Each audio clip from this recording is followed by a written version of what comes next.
Body Shop is your one-stop shop for car repair. Woman-owned and family-operated collision repair center. They can be reached at 513-851-9056 or can be found online at mgbody.com. A proud sponsor of the Hamilton Joes.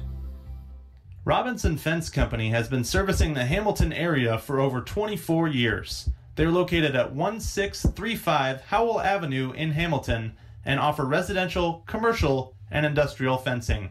For more information, please call Robinson Fence Company at 513-867-0080. Superior Computer Services approaches your IT support differently by seeking to prevent problems with your IT environment, not profiting off of solving them. If you want to feel like you have your own IT department without the outrageous cost, visit 513fixmypc.com. Superior Computer Services, defining excellence in computer and network solutions. For over 40 years, the Moats Group has been committed to leaving a lasting legacy with every field they create.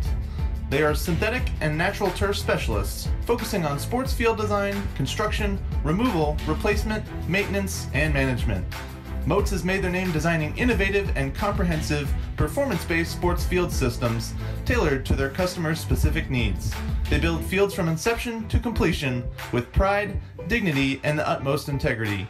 For more information, please visit themoatsgroup.com. Proud sponsor of your Hamilton Joes. The Hamilton Joes are proud to partner with Queen City Hospice. Queen City Hospice is a locally and independently owned and operated company that is dedicated to providing patient-centered care and support to residents of the greater Cincinnati area in whatever place they call home. Whether they live in a private residence, an assisted living community, or a nursing home, our well-trained and experienced team members will go to the patient's location to provide personalized assistance and care. For more information, visit queencityhospice.com. In its 70th year of operation, All Wealth Federal Credit Union is proud to partner with Hamilton's hometown baseball team. All Wealth is Hamilton's only homegrown credit union, ready to assist with all of your financial needs. Their friendly staff are here to help the residents of Hamilton and Butler County live the American dream. Visit allwealth.org today and see how you can hit a financial home run with All Wealth. At 4-Star Mechanical, they are dedicated to you and all of your different HVAC needs that you have as an owner or building engineer. They have been serving the commercial and industrial construction community for over 20 years and continue to strive for past, present, and future complete customer satisfaction. For more information, visit them on the web at 4starmechanical.com. M&G Body Shop is a woman-owned, family-operated collision repair center with an honest and dependable staff that has over 45 years of experience, bringing cars back to life or pre-accident condition.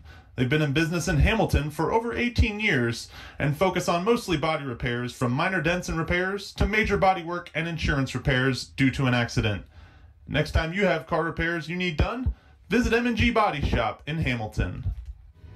Fort Hamilton Hospital is a full-service community hospital who continues to lead the way to better health in the Butler County area, serving patients from Fairfield, Oxford, Cincinnati, and Middletown. Fort Hamilton Hospital combines modern technology, highly skilled physicians with a friendly, caring staff. Their offerings include maternity, emergency, the most advanced wound healing in Butler County, and a range of outpatient services. For care you can count on, visit Fort Hamilton Hospital, located at 630 Eaton Avenue in Hamilton. At Smoothie King, we believe the best ingredients come from nature. That's why we keep adding more whole fruits and vegetables to our smoothies to help you get more out of every sip. At Smoothie King, we've added real whole raspberries bursting with fresh, crisp flavor, just in time for summer. Try an angel food raspberry or Greek yogurt raspberry smoothie for a limited time only. Enjoy whole raspberries at any of the 8 Cincinnati area Smoothie King locations. Smoothie King, smoothies with a purpose. Proud partner of the Hamilton Joes. Bridgewater Falls is proud to continue its sponsorship of the Hamilton Joes. Bridgewater Falls offers guests a unique shopping experience with more than 30 shopping destinations, including Target, JCPenney, Best Buy, Dick's Sporting Goods, and many more. Bridgewater Falls also has a wide variety of delicious dining destinations. From burgers to pizza to sushi, experience all of the flavors Bridgewater Falls has to offer. Bridgewater Falls is located just off of Ohio 129 at the corner of Princeton Road and Bypass 4. Come experience great shopping, dining, and services in the heart of Fairfield Township at Bridgewater Falls. At TriHealth Orthopedic and Sports Medicine, they know that in Cincinnati, sports isn't just a way of life, it is life. That's why the Hamilton Joes trust TriHealth to train and care for their players. TriHealth aims to ensure you don't miss out on a single moment. They provide care Cincinnatians need to keep doing what they love. So get out there and keep cheering, keep playing, keep following your passion with TriHealth Orthopedics and Sports Medicine. The Fitton Center for Creative Arts kicks off its 25th anniversary celebrations with its annual season launch party on Friday, August 17th from 5 to 11 p.m. The season launch is a free community event with all parts of the Fitton Center open to the public, including galleries, classrooms, studios, as well as performance and event spaces. Enjoy light appetizers and a cash bar, while the 10-piece River City Party Band will perform on the Riverview Terrace. For more information, visit fittoncenter.org or like the Fitton Center on Facebook. Proud Hamilton Joes sponsor Miller Coors wants to remind you, whether you're watching the Joes at Foundation Field or catching the game on YouTube, to never compromise on taste. Reach for a Miller Lite, the light beer that's always brewed for more taste with only 96 calories and brewed right here in Ohio. Miller Lite, hold true.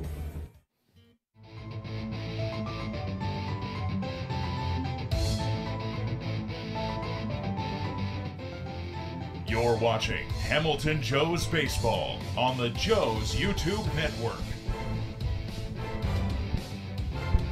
Good evening, Hamilton Joes fans. Welcome into Foundation Field here on a lovely Wednesday night at the end of July here, along with Reid Maus and Zach Verdea. I'm AJ Schraffenberger. How's it going, guys? It's lovely. Weather's lovely out. We got a great matchup as the Joes are trying to get in a playoff contention. That is the theme of the night, as Chris Murphy's already ready to get going. The first pitch he throws is going to miss inside for ball one, and just like that, we are underway here tonight. So, Reid, go ahead and take us through how the Xenia Scouts are going to come to the plate tonight. Yeah, so leading off and playing shortstop will be Nick Tuttle. At third base and batting two-hole, Truman Brown. Caleb Eater will be playing first and batting third. Ryan Bertelsmann will be designated hitting and cleanup. Kyle Boylson will be playing left field, batting fifth. Graham Welch will be in right, batting sixth. Zach Bacon will be at second base, batting seventh. Chandler Chambers will be in center field, batting eighth. And rounding out the lineup will be Felix King, not King Felix. So the 1-1 pitch on the way from Murphy to Nicholas Tuttle is in there for strike two, so quickly ahead 1-2 is Murphy. Beautiful night. We got a sizable crowd on hand here at Foundation Field. Some midweek baseball for these fans tonight. Another breaking pitch from Murphy. Great pitch there crossing the outside corner. And just like that, he has his first out of the game.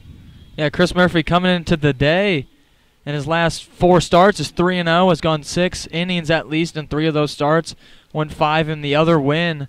So he's given up some runs in those starts, but he's been winning in his last couple of starts and been able to settle in after a rocky first inning we saw up in Flat Rock and just keep going and figure things out for the Joes. Continuing to have it figured out here as he gets ahead, no balls and a strike on Truman Brown, the third baseman tonight for the Scouts. Check swing. They're going to say he did go around and swing on that one. So quickly ahead 0-2 now is Chris Murphy.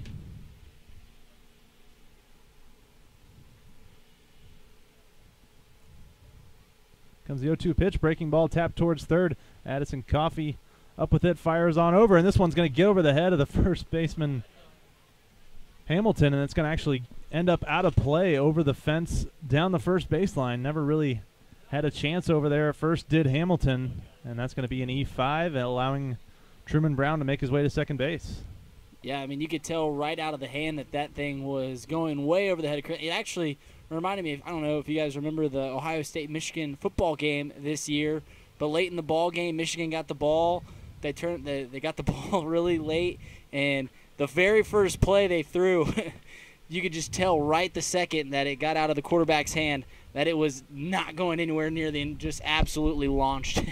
That was the one that kind of ended the game, wasn't it? Yeah, that was the final play because, Yep. like, Michigan fans got all riled up. They're like, hey, we might have a chance. And all of a sudden, very first play, just missed their intended target by 15 yards.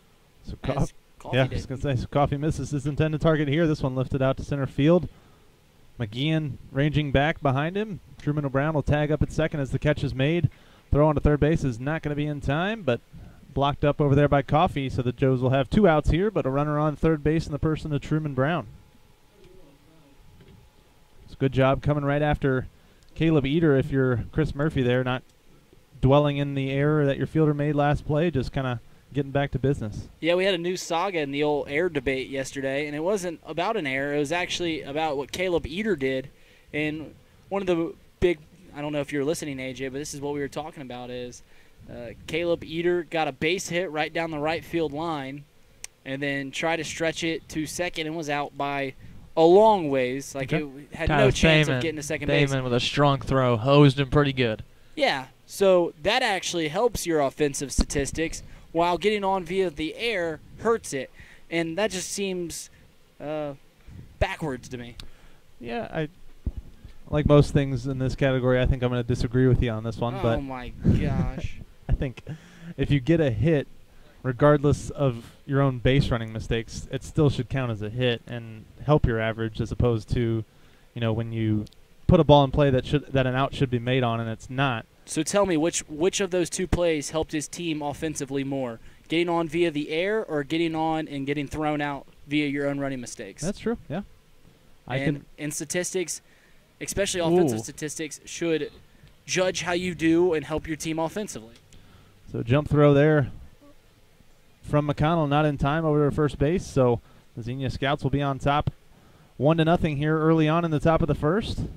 We saw the Scouts jump on the Joes early yesterday. They scored 3 off Middendorf in the first inning and ended up only scoring 1 the rest of the game. So hopefully the Joes can settle in like they did yesterday. I mean, it's only 1 run here, and there's still the entire game left, basically. So Chris Murphy, we've seen him settle in after the first inning. I think he can do it here. I feel like it's been a while since we've seen Murph on the bump. I wonder the last time that he did throw. I mean, it might be recent, but just in my drawing from my memory, I can't remember the last time I've seen Murph throw. This one's going to be up and in there for a strike, even up the count at 1. He's kind of had the same problems that Middendorf's had this year. The first few innings takes him an inning or two to really settle in, as it's been a theme throughout the whole pitching staff. Yeah, I know we've talked a lot about first innings coming back to haunt the Joes thus far this season. Obviously getting late into the season here in our last week. Now that's 2 balls and a strike now. Fastball misses outside.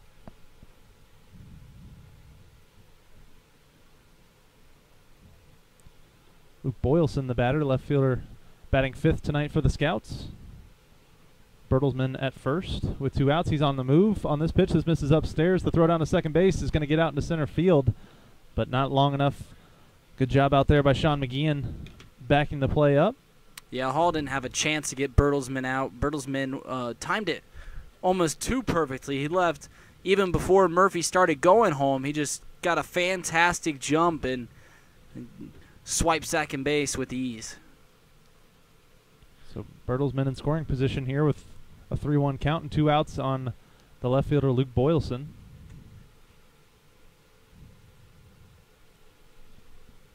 Murphy set just below the belt for the 3-1. Breaking ball misses outside. So that's going to be a walk to Boylson with a base open. Not the worst thing that could happen, but Murph still needs to shut it down here in the top of the first inning and get out of here with just the 1 run allowed. That'll bring up Graham Welch, now the right fielder. Number 7 batting in the 6 hole tonight.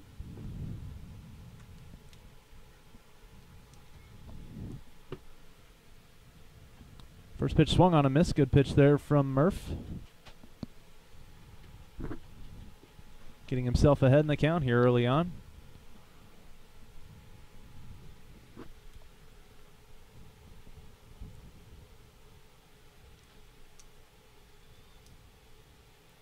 Comes the 0-1 pitch. Just missing off the plate. Catcher Hall looked like he wanted that one called a strike, but just missing off the corner. Yeah, and this is starting to feel a lot like yesterday's game against the Scouts, how they just got one in and then had some guys on, and hopefully Chris Murphy doesn't have the same result. Middendorf giving up a RBI hit, and he can go right after Graham Welch here, but starting to feel a little bit the same, them getting base runners in just different ways and knocking in some runs. Yeah, and another big thing about getting the 6-hole in Graham Welch right now is not only will it prevent another run from scoring, but it sets up the 7, 8, 9 for the next half inning. So that's just as huge as getting this final out, as you want to have an easy second inning. Yep, hoping to set up the bottom of the order for the second inning is Murphy, but brings the count to 2 balls and 2 strikes with 2 outs here against the 6-hitter Graham Welch. Bertelsmann at second, Boylston at first. Comes the 2-2 pitch. Swung on and fouled off into the parking lot here. We'll do 2-2 all over again.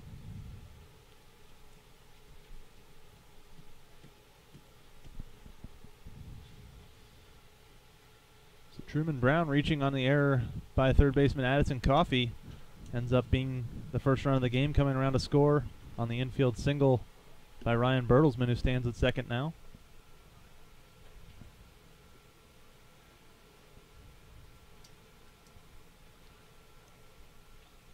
Murphy once again set for the 2-2. Here it comes. Just missing off the outside corner. Yeah, not a bad pitch there by Murphy, just trying to get the outside on the 2-2. It'll push it full, but it was a good pitch, and if he goes back there maybe with full count, it expands that strike zone a little bit. Full count, 2 outs. Runners will be moving on the pitch. Bertelsmann at second, Boylston at first on the move. This pitch swung on and foul tipped into the glove of catcher Michael Hall. So a good play there by Hall, hanging in there behind the plate, but not before the Xenia Scouts will strike for 1 run in the top of the first inning. We'll head to the bottom of the first inning after a short break. Joe's trailing 1-0. Is your one-stop shop for car repair. Woman-owned and family-operated collision repair center. They can be reached at 513-851-9056 or can be found online at mgbody.com. A proud sponsor of the Hamilton Joes. Though founded in 2015, Aspen Roofing and Siding has firmly planted its name within the tri-state community. A step above the rest is not just a slogan, but a way of life. They exist to protect and enhance your home, which is your most valuable investment. By giving back to the community, they invest directly into relationships with their existing and future customers. For more information, visit them online at aspencincy.com. Pate Appliance Services have given you 61 years of phenomenal service for any appliance that you need. With flexible scheduling, automated reminders, state-of-the-art service, and an A-plus customer satisfaction rating from the Better Business Bureau, Pate Appliance Services is there for you. They can be reached at 513-863-4700 or found online at pateappliance.com. Richard's Pizza is one of Hamilton, Ohio's most favorite spots, bringing you Richard's famous steak sandwiches since 1955 and a proud supporter of your hometown Hamilton Joes. Whether it's pizzas, salads, pastas, or a little bit of fudge for dessert, Richard's Pizza has it all for you and your family. At M&G. And we're back here in the bottom of the first inning.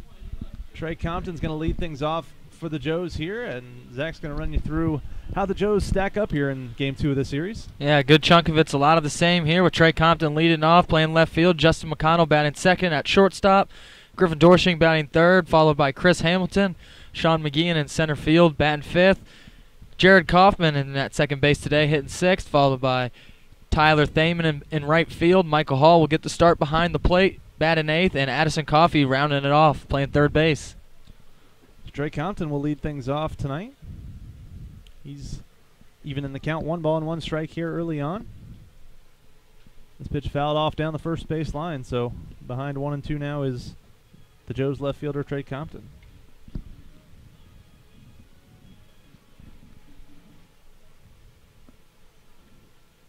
Compton, since the All-Star break, 6 hits in his 21 at-bats after last week's All-Star game. This one misses inside. 2 balls and 2 strikes now.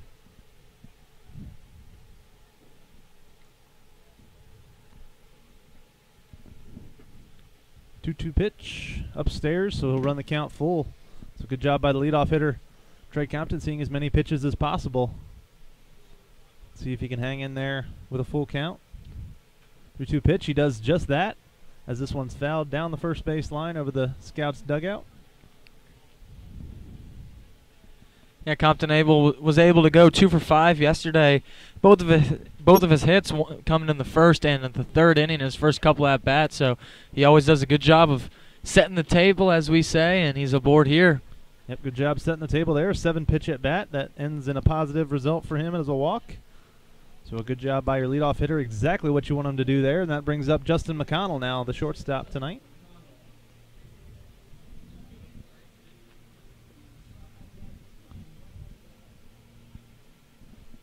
McConnell 7 hits in his last 19 at-bats, also since the All-Star break. So Joe's bats have come alive post-All-Star break, just when they need them the most, when they're in the playoff hunt, as they are now. As McConnell squares the bunt and pulls it back and misses upstairs for ball 1. Yeah, we saw McConnell blast that 2-run homer to left center field yesterday. Finally got under one and hit his first one out of the year, and he was so excited to play in Xenia again. He actually drove to Xenia thinking the game was there earlier today, and he was a little bit late to batting practice.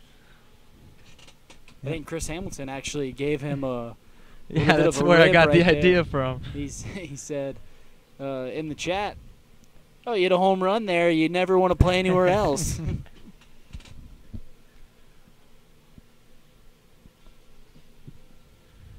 And even though they have those short porches out there down the lines, he hit that one to left center field. It probably would have gotten out here. It was a well-struck ball. Oh, you're just saying that. Trying to be on McConnell's good side. So Thomas Fleeser doing the pitching today for the Scouts. This one squared around a bunt, but it's actually pulled back, and he's going to swing and hit this one out into center field for a base hit. Trey Compton moving on the pitch. He's going to make his way all the way to third base. So now we have first and third, nobody out. Joe's looking to get that run back they gave up in the top half of the first inning, and they are in business, and this is the guy you want coming up to bat. Yeah, it's always awesome to watch happen when a guy's showing bunt and then pulls it back and swings away and gets a hit on that one. And that now Joe's no outs. Runners on the corners have 3, 4, 5 coming up. This is definitely spelling good for the Joes after giving up 1 in the first.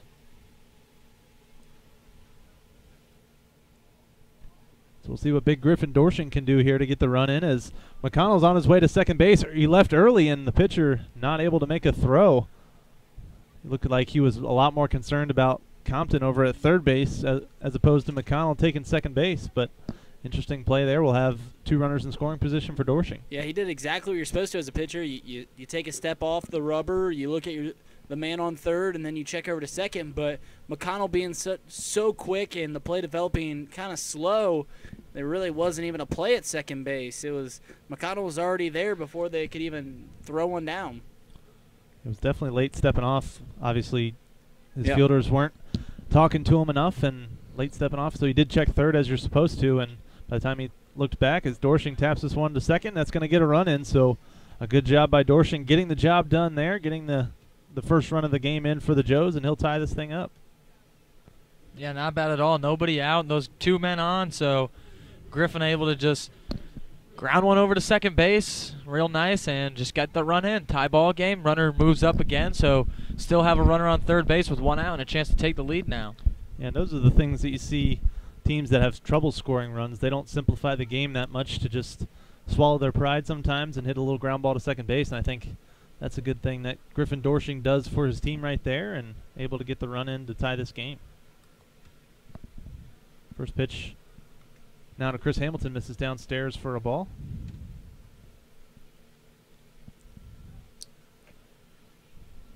Up and away this time, so 2 balls and no strikes on the Joes' first baseman tonight.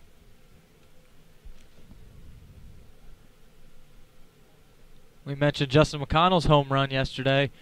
Chris Hamilton gave the Joes some insurance in the 6th inning, he hit a monster home run. This one lifted out to left field. Left fielder giving chase is going to make a diving catch out there. So he'll get the out, but trotting home from third is Justin McConnell. So a great play out there by the left fielder Boylson, who we saw get on base in the top of the first inning, but obviously not able to keep McConnell from scoring on the tag play. So there's 2 outs now, but the Joes take the lead 2-1. That was a good job by the 3-4, Dorshing and Chris Hamilton. They didn't do anything spectacular, didn't hit a 2-run double or anything. They just put the ball in play, got a run in, as that's exactly what you need to do when the runners are on second and third and nobody out. Absolutely. Unselfish baseball there from the Joes will allow them to get the lead in this one, not only tie it up, but take the lead. They get 2 here in the bottom of the first inning. We'll be right back. The Joes take the 2-1 lead, and we'll be right back after this. M&G Body Shop is your one-stop shop for car repair. Woman-owned and family-operated collision repair center. They can be reached at 513-851-9056 or can be found online at mgbody.com. A proud sponsor of the Hamilton Joes. Your AAA store has moved to a new location in Hamilton. 2870 Menards Boulevard in Fairfield Township is your new home for all your travel, insurance, and attraction ticket needs. AAA has great member deals on everything you need for a great vacation. Visit AAA today in Fairfield Township to join America's largest motor club organization or online at AAA.com. The Hamilton Joes are proud to partner with Queen City Hospice. Queen City Hospice is a locally and independently owned and operated company that is dedicated to providing patient-centered care and support to residents of the greater Cincinnati area in whatever place they call home. Whether they live in a private residence, an assisted living community, or a nursing home, our well-trained and experienced team members will go to the patient's location to provide personalized assistance and care. For more information, visit queencityhospice.com. Though founded in 2000. And welcome back to Foundation Field. Joes took 2 runs from the Scouts, lead this one 2-1 after the first inning. Zach Verdea here with AJ Schraffenberger and Reid Maus still, as Zach Bacon will lead it off for the Scouts. The 7-8-9 will be the 3 to face Chris Murphy to start the inning. Bacon, Chambers, and Felix King, as first pitch here is missed low for a ball. Zach Bacon had a 1-for-5 day yesterday, 1-for-4. He had the single in the 4th inning, as he then had the last out of the game where he roped one down the line. Might have been extra bases, but Addison Coffey with a full extension dove and caught it. Pretty great play, but this one is 3-0 here to Zach Bacon, as Chris Murphy misses low and leadoff 4-pitch walk for the Scouts. Yeah, and after regaining the lead there in the bottom half of the first, leadoff walk to the 7-hole, never what the doctor ordered. Then we'll bring up Chandler Chambers, the center fielder. Saw him in the lineup yesterday. He's in it again, playing the same position, center field. So Zach Bacon on first base. We'll see if they want to move with him at all. And that first pitch is swung on and missed by Chambers.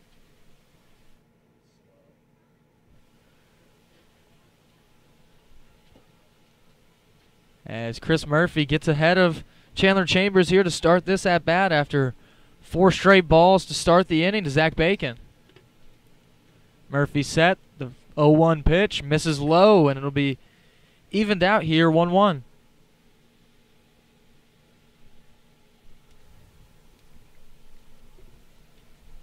Murphy getting a sign from Hall, who's behind the dish today after a couple games by Homan. The 1-1 pitch is popped up, and that will get out of play towards the right side. Chris Murphy will have Chandler Chambers down 1-2 now.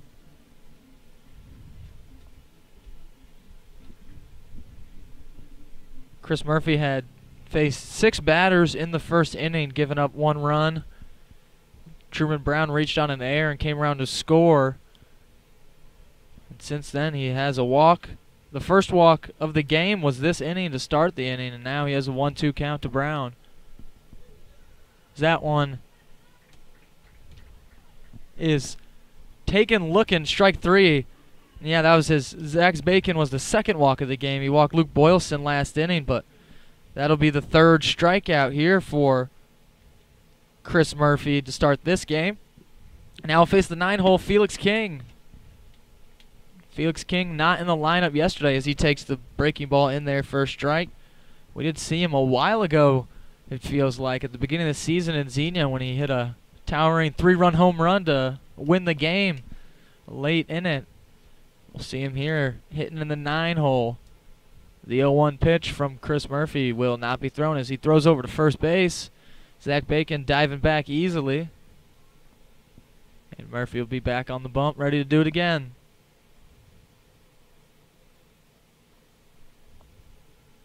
Murphy comes set. The 0-1 pitch is weakly popped up into shallow right field. Jared Kaufman over easily to make the play for the second out of the inning.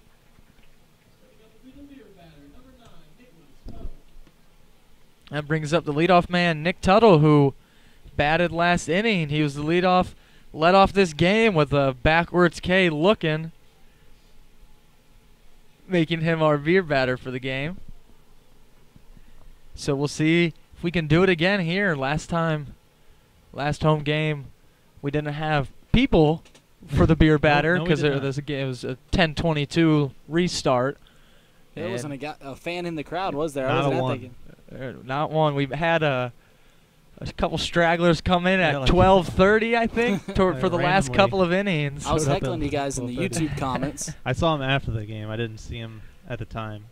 We don't check the comments as much on YouTube during the games because Mixler makes it a lot easier. It just pops up and shows you as that one is low for a ball. So 1-1 now to the beer batter Tuttle. So if you guys want to talk bad about us, it should be on a home game when we have the YouTube going. Not the away games. We'll get on you then.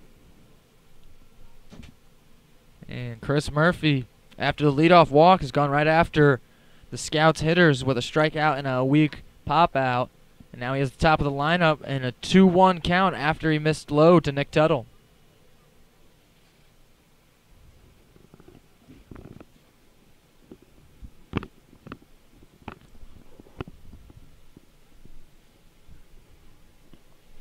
And the 2-1 is popped up, and that will drift out of play over the Scouts dugout towards the first base line. And it'll be evened out now. Chris Murphy's got a 2-2 count against the leadoff man for the Scouts.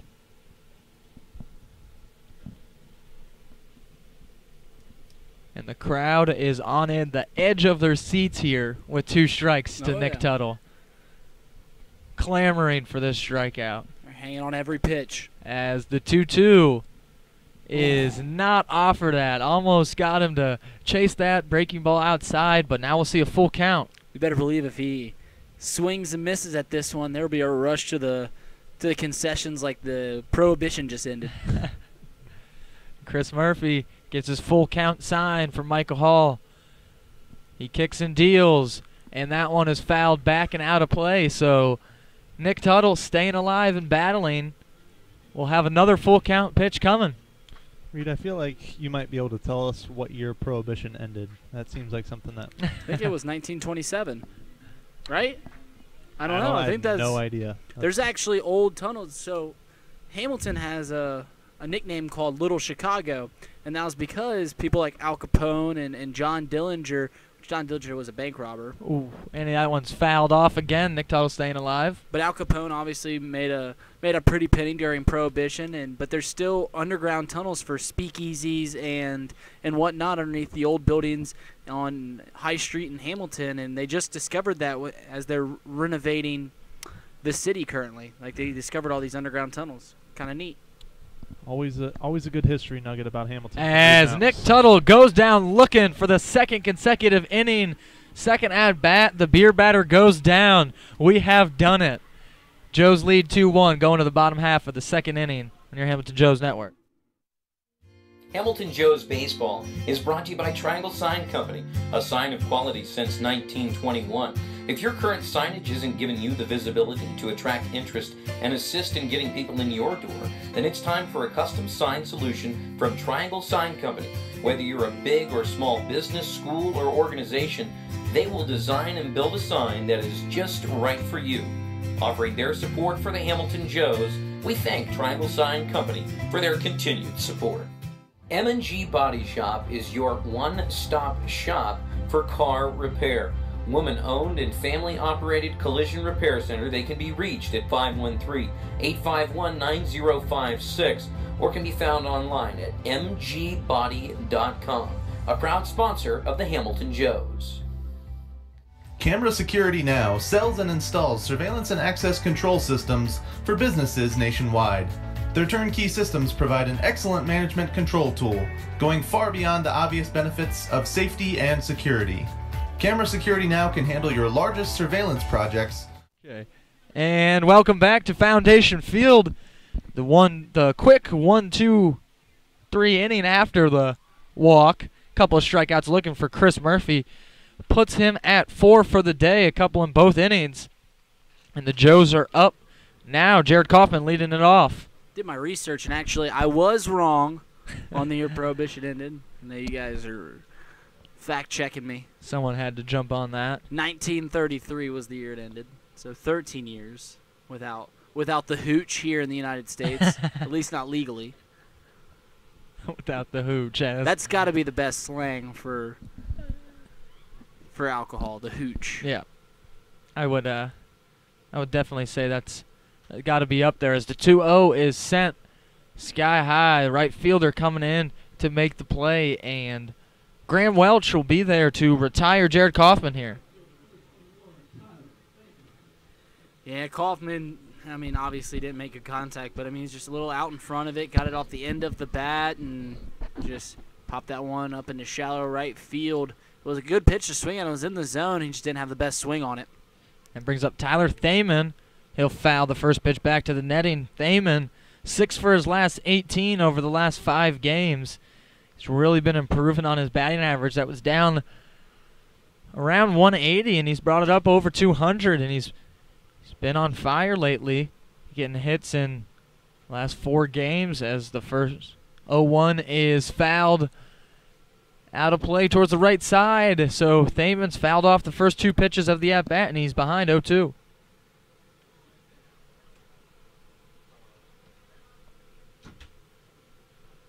Thaman in the box, ready to face Fleecer as the 0-2 pitch is on the outside corner and rung up for strike 3. Tyler Thaman will be sat down on strikes here for the second out of the inning.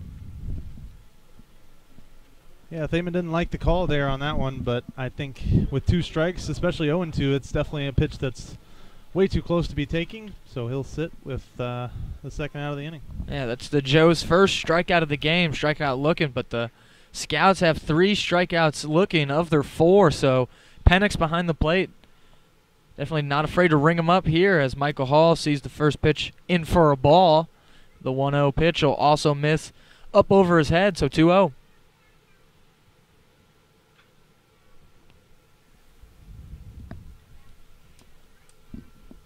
Hall batting .260 on the season coming into tonight, 18 for 69, 7 RBI on the year. As he fouls that one at back and out of play. 2-1's now the count. And Michael Hall, how many hits did you say he had? 18. 18. I would put money on it that at least 16 of those are to the opposite field. I would agree with you. Definitely something he works on and that he excels at. That other game, the late night game, is the first we saw him pull that RBI RBI single by the sliding shortstop, and it was a celebratory moment as the 2-2 unicorn, really. Yeah, it really was, as that one misses outside. With 2 outs here in the bottom of the second inning, Joe's leading 2-1. Michael Hall will have a full count.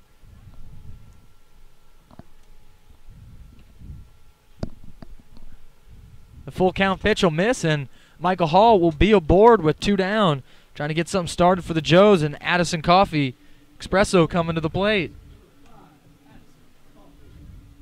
The coffee's been hot as of late. He's been finding still strikes out a lot, but when he does put the barrel on the ball, he smokes it. I mean, he sends it for a ride and hits it hard. Yeah, I was actually looking at some stuff, and since July 10th in Licking County, the game where he was 2 for 2, struck out looking, may have drawn a line in the dirt and got ejected. So since the game that he was ejected from, he's hitting .393. He's 11 for 28, 7 for his last 14. He's been on fire. So since July 10th in Licking County, the game before, entering that game, he was hitting 185. Now he's sitting at 247 as he sends that out to center field. That'll be hauled in there for the third out. No, it will not be. He will drop it here, and Michael Hall's around third, headed for home. He was busting it around second and third. He was running with 2 outs here, and just a misplay out there in center field by Chambers, not able to haul it in. Cam Murray, their usual center fielder that who we've always seen there, not in there today, and it's a big mistake there to allow a run. I mean, yeah, that's on the right fielder more than anything. That ball it looked like clearly to be the right fielder's ball. I guess the center fielder called him off. It could be on both. As that ball just, I mean, it was in his glove and he just dropped it. Yeah, it was one of the more bizarre plays. I thought he was out. Yeah, it's one of those where you heard me call it. Yeah, look down and start calling it, and you look up and the ball's rolling around the ground. Now Trey Compton's got a big opportunity here. Addison Coffey on second base as that one's grounded to short. Thrown over the diamond to Caleb Eater for the third out of the inning. But the Joes are gifted a run here with 2 outs after Michael Hall walks. Addison Coffey gets the E8, and Hall comes around to score on some hustle. 3-1, the Joes lead going to the top of the third with Reid Maus on the call. At 4-Star Mechanical, they are dedicated to you and all of your different HVAC needs that you have as an owner or building engineer. They have been serving the commercial and industrial construction community for over 20 years and continue to strive for past, present, and future complete customer satisfaction. For more information, visit them on the web at 4starmechanical.com. Bridgewater Falls is proud to continue its sponsorship of the Hamilton Joes. Bridgewater Falls offers guests a unique shopping experience with more than 30 shopping destinations, including Target, JCPenney, Best Buy, Dick's Sporting Goods, and many more. Bridgewater Falls also has a wide variety of delicious dining destinations. From burgers to pizza to sushi, experience all of the flavors Bridgewater Falls has to offer. Bridgewater Falls is located just off of Ohio 129 at the corner of Princeton Road and Bypass 4. Come experience great shopping, dining, and services in the heart of Fairfield Township at Bridgewater Falls. Pate Appliance Services have given you 61 years of phenomenal service for any appliance that you need, with flexible scheduling, automated reminders, state-of-the-art service, and an A+ customer satisfaction rating from the Better Business Bureau. Pate Appliance Services is there for you. They can be reached at 513-863-4700 or found online at pateappliance.com. M&G Body Shop is a woman-owned, family-operated collision repair center with an honest and dependable staff that has over 45 years of experience, bringing cars back to life or...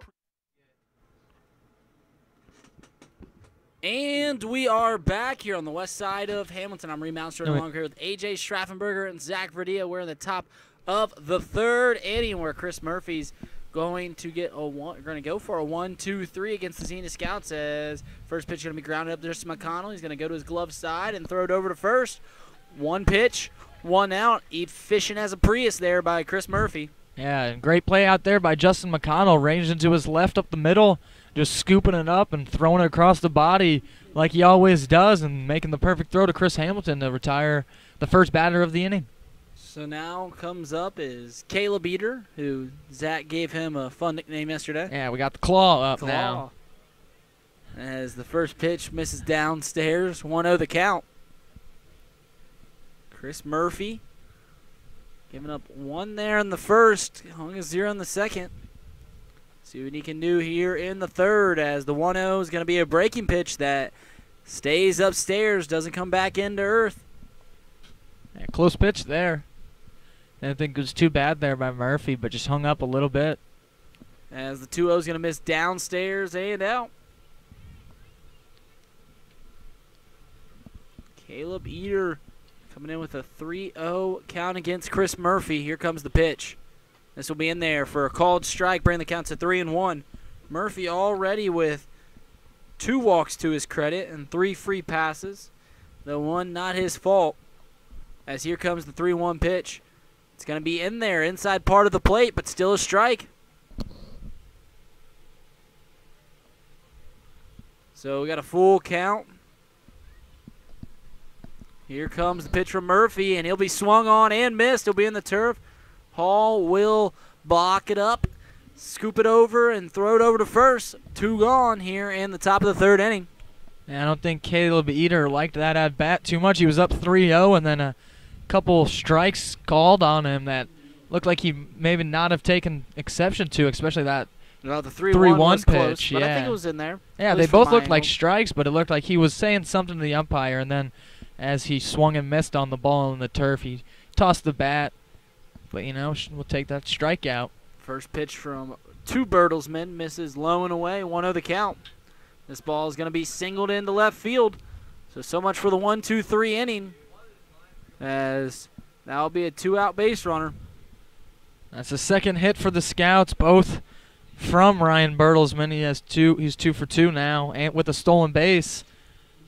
His hit knocked in the run, too, that Truman Brown, when he reached on the air and came around to score. You got to wonder if they're going to move McConnell over his next at-bat. I'd put him in that hole. Yeah, I mean, last 2 at-bats have gone right there, and just do the right-handed shift and just work him inside, because Chris Murphy is not afraid to work inside as the first pitch to Boylston misses out. So 1-0 the count. And Murph already 51 pitches here in the top of the 3rd inning, so he could use this 3rd out pretty quickly and could use a quick inning possibly next inning as well. Going to try for Bertelsmann over there. Hamilton won't even slap the tag on him. So 1-0 count, 2 outs here in the top of the 3rd inning. Luke Boylston up at the plate. This pitch is going to be fouled over the first base dugout. So 1-1 will do it right there. And Boylston stretching out his left hand there a little bit. After the swing, was looking down, and looks like he may have a little something ailing him there. But that fan right there, that's how I want to be someday. At a ball game, khaki shorts, Hawaiian shirt, and a Cubbies hat right on. That's how I want to spend my golden years, my twilight years. The dream. Oh, man. Does it get better? Maybe a different hat, but yeah, the outfit's pretty great. I think he's a Coors Light away from it just being just the dream. As there's a 1-1 count here, 2 outs, Luke Boylston up at the plate. Good job using our sponsor beer. That was a smart I could have call. said Miller. Either or.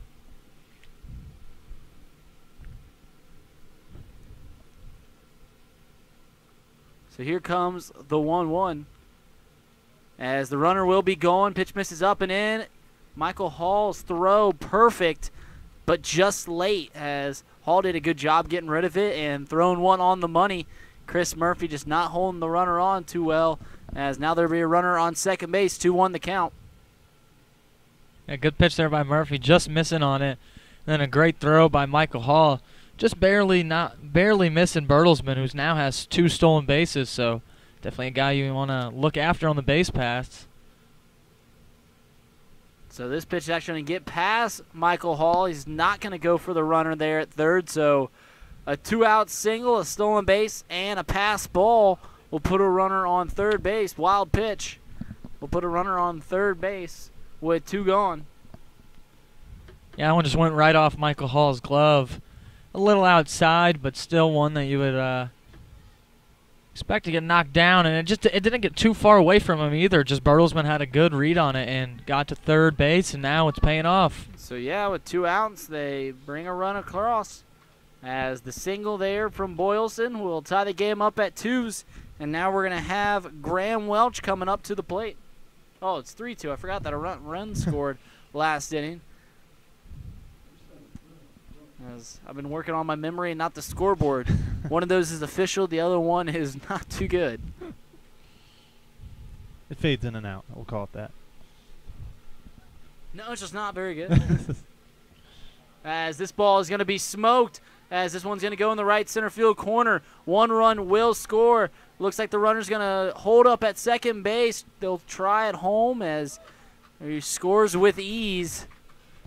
So now the score is tied up at 3s, and 2-out action has the Scouts working with back-to-back-to-back hits. Has this game all tied up.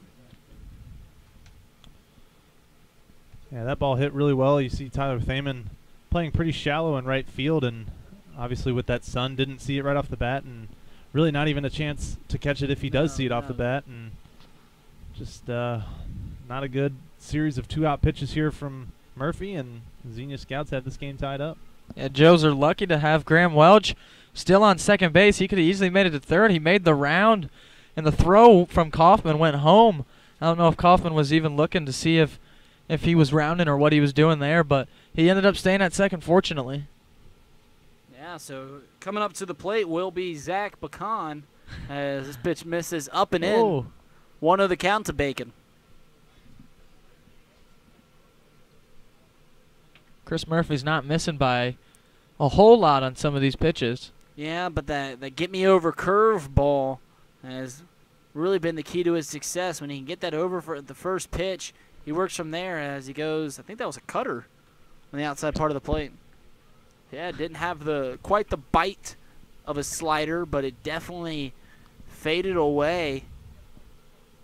So I always thought cutters were incredibly hard to hit, just simply because you don't see that much of them, as this ball is going to be lofted into right field. Tyler Thaman coming in and making the play there for the 3rd out. So this game will be tied at 3 here in the 3rd inning, where the Joes are going to look to take the lead right back as you're listening to your Hamilton Joes Network. Hamilton for over 18 years and focus on mostly body repairs, from minor dents and repairs to major body work and insurance repairs due to an accident. Next time you have car repairs you need done, visit M&G Body Shop in Hamilton. For over 40 years, the Moats Group has been committed to leaving a lasting legacy with every field they create. They are synthetic and natural turf specialists, focusing on sports field design, construction, removal, replacement, maintenance, and management. Moats has made their name designing innovative and comprehensive, performance-based sports field systems tailored to their customers' specific needs. They build fields from inception to completion with pride, dignity, and the utmost integrity. For more information, please visit themoatsgroup.com. Proud sponsor of your Hamilton Joes. Superior Computer Services approaches your IT support differently by seeking to prevent problems with your IT environment, not profiting off of solving them. If you want to feel like you have your own IT department without the outrageous cost, visit 513fixmypc.com. Superior Computer Services, defining excellence in computer and network solutions. Hamilton Eye Care Center has been in business on the west side of Hamilton for over 30 years. They see patients of all ages, from infants to seniors, and offer treatments and solutions for any kind of vision conditions. Visit Hamilton Eye Care Center across from Hamilton High School or call 513-894-1800 to schedule an appointment. Hamilton Eye Care, come see the difference. The Hamilton Joes play ball on the banks of the Miami River, but the Great Miami Crew Rowing Squad is happy to sponsor the Hamilton Joes during the Great Lakes. As we are back here at Foundation Field here on the west side of Hamilton on the banks of the Great Miami River, as Justin McConnell will come up to the plate for the Hamilton Joes. First pitch will run inside, almost hit him, but it will not, so bring the count to 1-0. McConnell had a single in the first inning. Here comes the 1-0 pitch. It misses upstairs, bringing the count to 2-0. Fleecer falling behind here in the bottom of the third. Giving up 2 runs in the first, 1 run in the second, and if you believe in patterns, as humans tend to do, this will bring either a 0 or a 2, as the 2-0 will be in there for a called strike. Yeah, Fleecer only 32 pitches to this point here in the third inning, so been pretty efficient. And McConnell chops one over to the third baseman. This throw will go in the air. They're going to say that, or McConnell's going to ask if Eder pulled his foot, as the throw was a little errant, but they're saying he stayed on the bag. 1 out.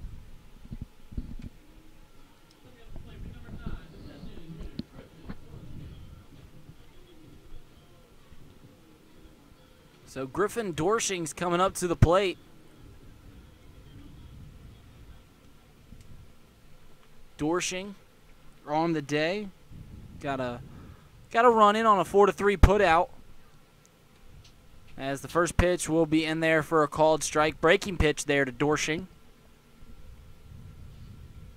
A big right-hander up at the plate. As this one will be fouled off the face mask. 0-2 the count. Good crowd here today in Foundation Field. As with a very pretty day, not many clouds in the sky, not too warm. They decided to come out in folds as this one's going to be just sawed off the bat of Dorshing, flipped over to second base, and flipped over to first. As that will be the second out of the inning. 2 gone for Chris Hamilton.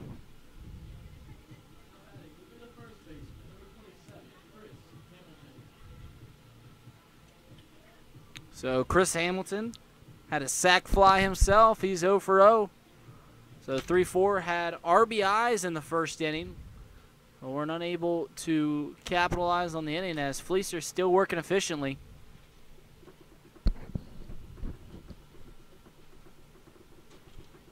One of the count here to Ham. So the Joes chasing the Galleon Graders in the South Division, down by a half game entering play tonight.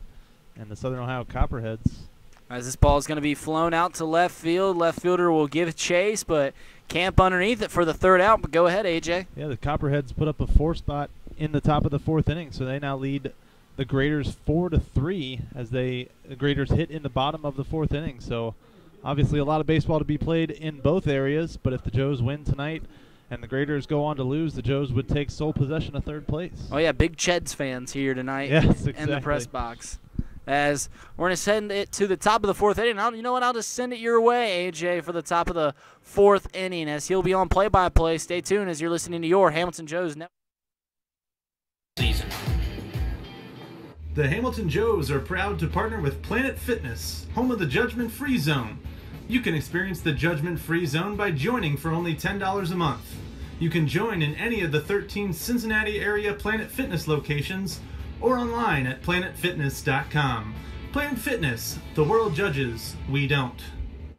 Richard's Pizza is one of Hamilton, Ohio's most favorite spots, bringing you Richard's famous steak sandwiches since 1955 and a proud supporter of your hometown Hamilton Joes. Whether it's pizzas, salads, pastas, or a little bit of fudge for dessert, Richard's Pizza has it all for you and your family. Robinson Fence Company has been servicing the Hamilton area for over 24 years. They're located at 1635 Howell Avenue in Hamilton and offer residential, commercial, and industrial fencing.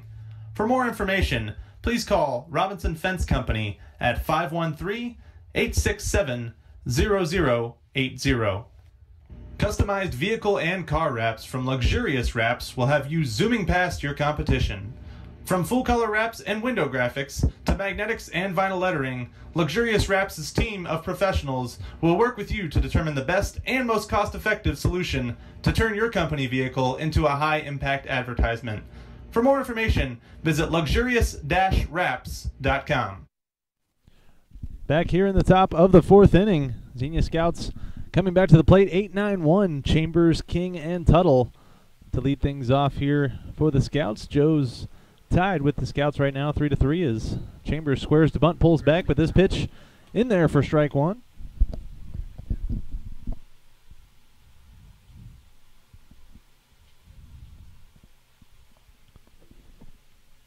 Chambers 0 for 1 on the day, struck out looking back in the 2nd inning.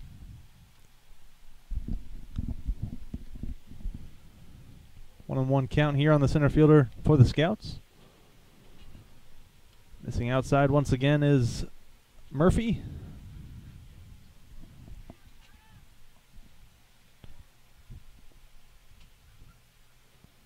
2-1 pitch tapped towards short. McConnell up with it. Plenty of time. Throw to first is actually going to pull Chris Hamilton off of first base. So that'll be another E6. Or should be an E6, not the first error of the game for the Joes. Went to Addison Coffey over at third base. Chambers reaches on the throwing error from McConnell.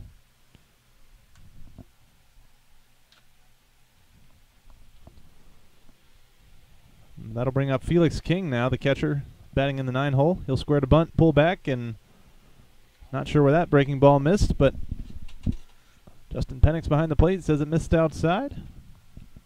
Yeah, it looked like a good pitch there by Murphy, just not able to get the call on the pulled back bunt. I'll look to, I guess, bring it in a little bit. Pickoff throw over to first base is going to get way by Chris Hamilton. So the Joes will give up a free bunt as Chambers makes his way to second on the throwing error by the pitcher. So 3 errors already here in the young 4th inning for the Joes. So not what they're looking for here with a runner on second and nobody out.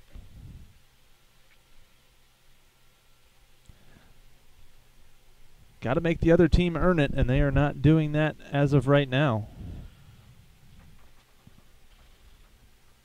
So Chambers on to second. King waits on the 1-0 pitch. He squares the bunt again. Oh. This pitch once again in a similar spot as the first one, but just missing off the outside corner for ball 2.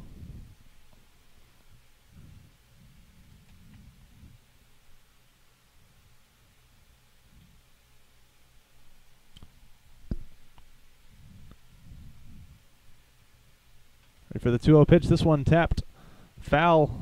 King squared the bunt once again. Got a bat on it this time, but trickles down the first base line for strike 1.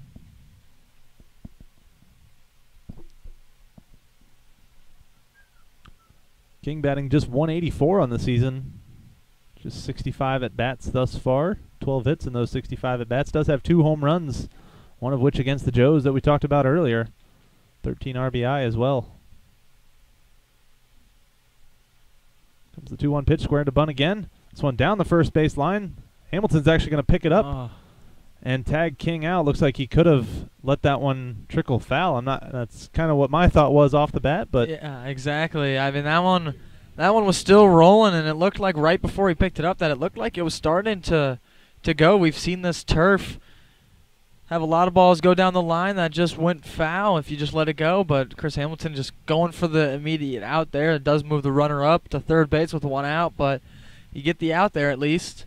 Yeah, 2 schools of thought, really. I mean, you obviously, like you mentioned, Zach, you do get the out, but had a chance to kind of keep the runner at second base and try to go after the 9-hole hitter King. But you decide to get the free out, and we'll see what happens from here.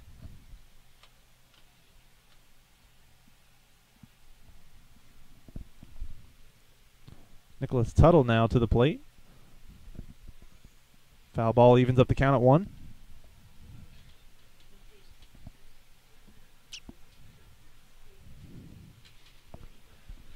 Joe's trying to keep this game tied at 3. Chris Murphy already thrown 70 pitches as Joe's bullpen stirring a little bit. Some players starting to get stretched out. Breaking pitch in there for strike 2. Great breaking pitch there from Chris Murphy.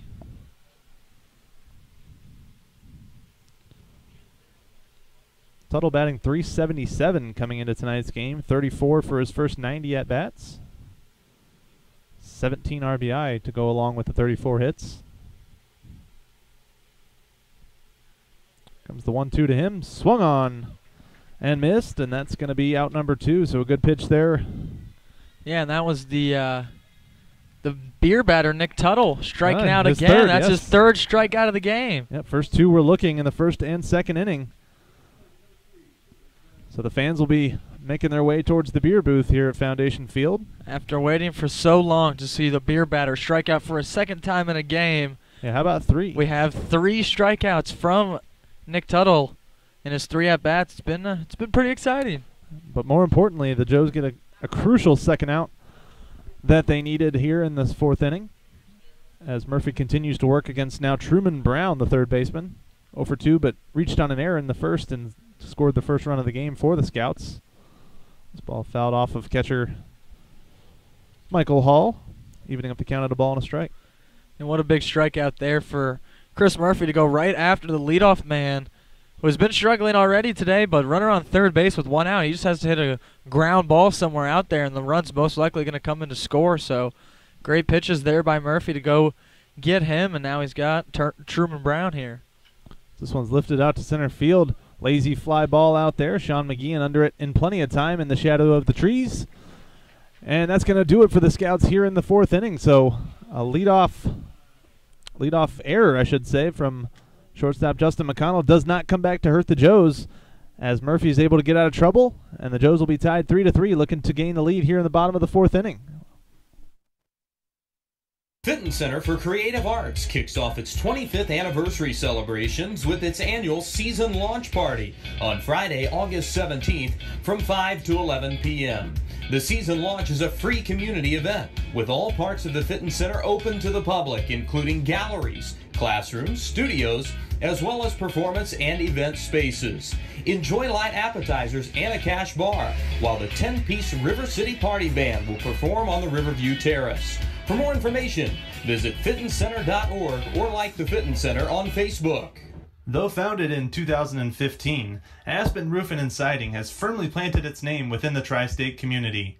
A step above the rest is not just a slogan, but a way of life. They exist to protect and enhance your home, which is your most valuable investment.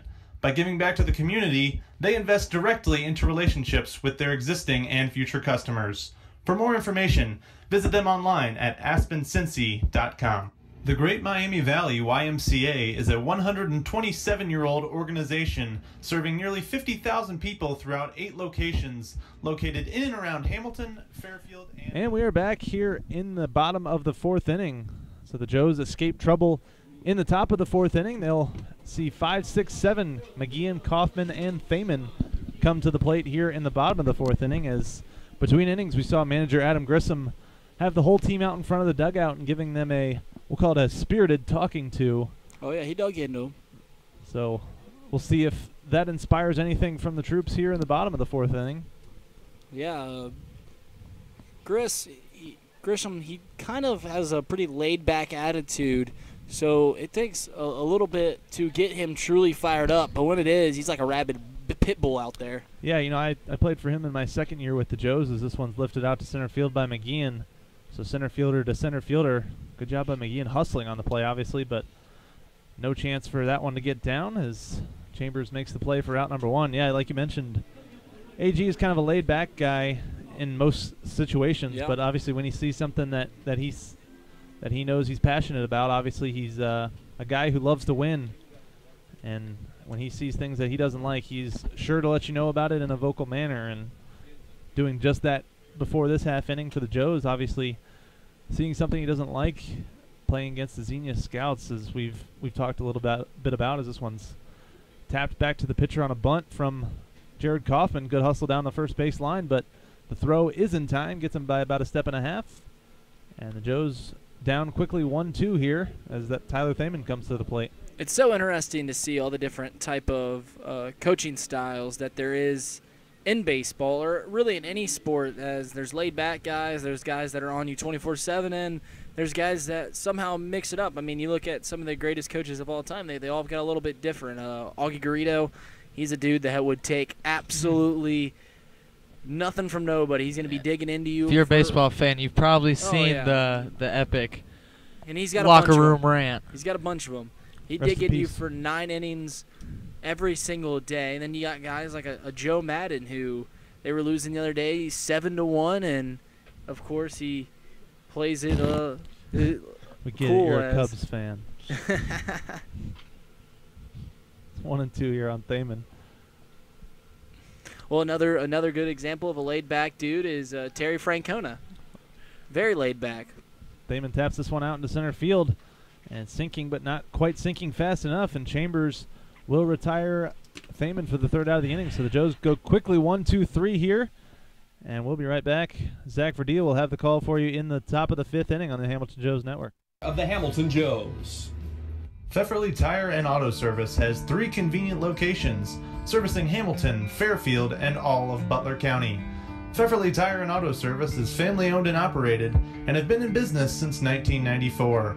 Whether it's a quick oil change you need, or full-service auto repair, Pfefferly Tire and Auto is the place to go. They have 2 locations in downtown Fairfield, and 1 on the west side of Hamilton. For more information, visit them at one of their 3 locations, or visit pftire.com. At L.E. Schofield Window and Door Company, You'll get competitive prices from a trusted local company. You can depend on Ellie Schofield's outstanding workmanship and 65 years of experience to get the job done properly every time. From garage doors to entry doors to windows and awnings. For more information, visit SchofieldWindowDoor.com. Proud Hamilton Joes sponsor Miller Coors wants to remind you, whether you're watching the Joes at Foundation Field or catching the game on YouTube, to never compromise on taste. Reach for a Miller Lite, the light beer that's always brewed for more taste with only 96 calories and brewed right here in Ohio. Miller Lite, hold true. Your AAA store has moved to a new location in Hamilton. 2870 Menards Boulevard in Fairfield Township is your new home for all your travel, insurance, and attraction ticket needs. AAA has great member deals on everything you need for a great vacation. Visit AAA today in Fairfield Township to join America's largest motor club organization or online at AAA.com. And welcome back. Foundation Field is the top of the 5th inning. Joes and Scouts tied still 3-3. And Chris Murphy on the mound to face Caleb Eder to start this one off. Caleb Eder, Ryan Bertelsmann, and Luke Boylston will be the 3 to go here as that one's in there. First strike to Eder to start this inning. Chris Murphy's trying to settle in after back in the 3rd inning. He gave up a couple more runs. They appeal down to first base. Jim Enright says he held there, so 1-1 now.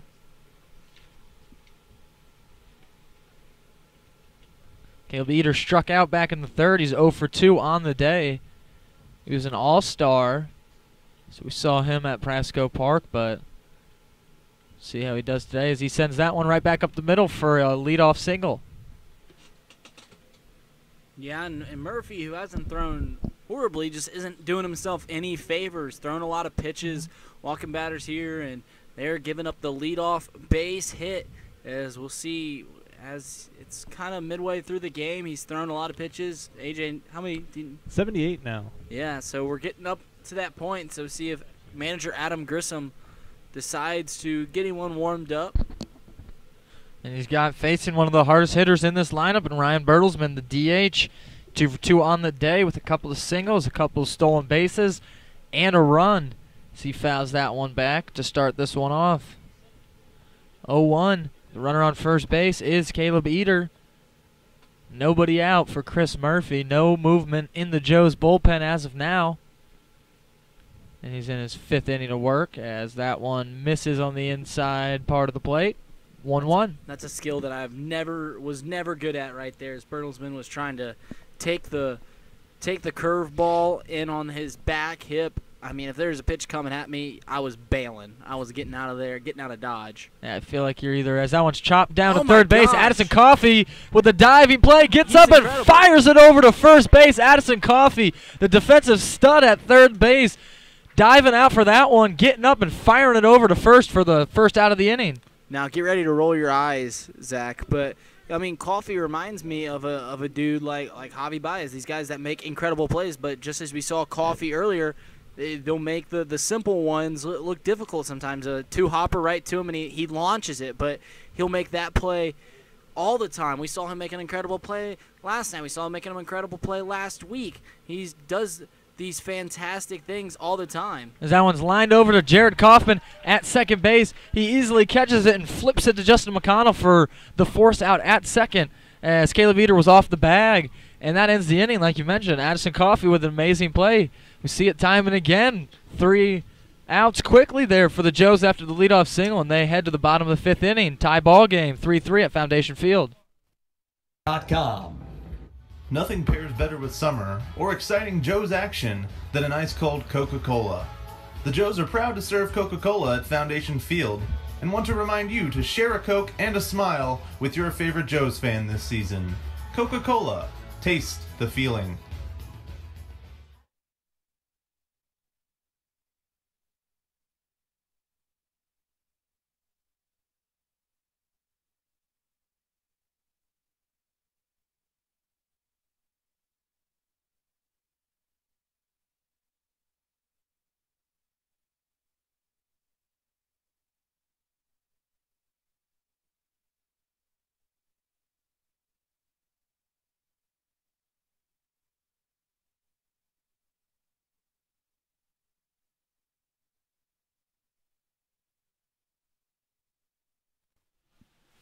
And leading this one off in the bottom of the 5th inning for the Joes will be the catcher, Michael Hall. 0 for 0 on the day with a walk in his one at-bat back in the 2nd inning. He came around to score on a pretty weird play on a pop-up to center field by Addison Coffey, but he was hustling and came around as he fouls off the first pitch, and he's down 0-1.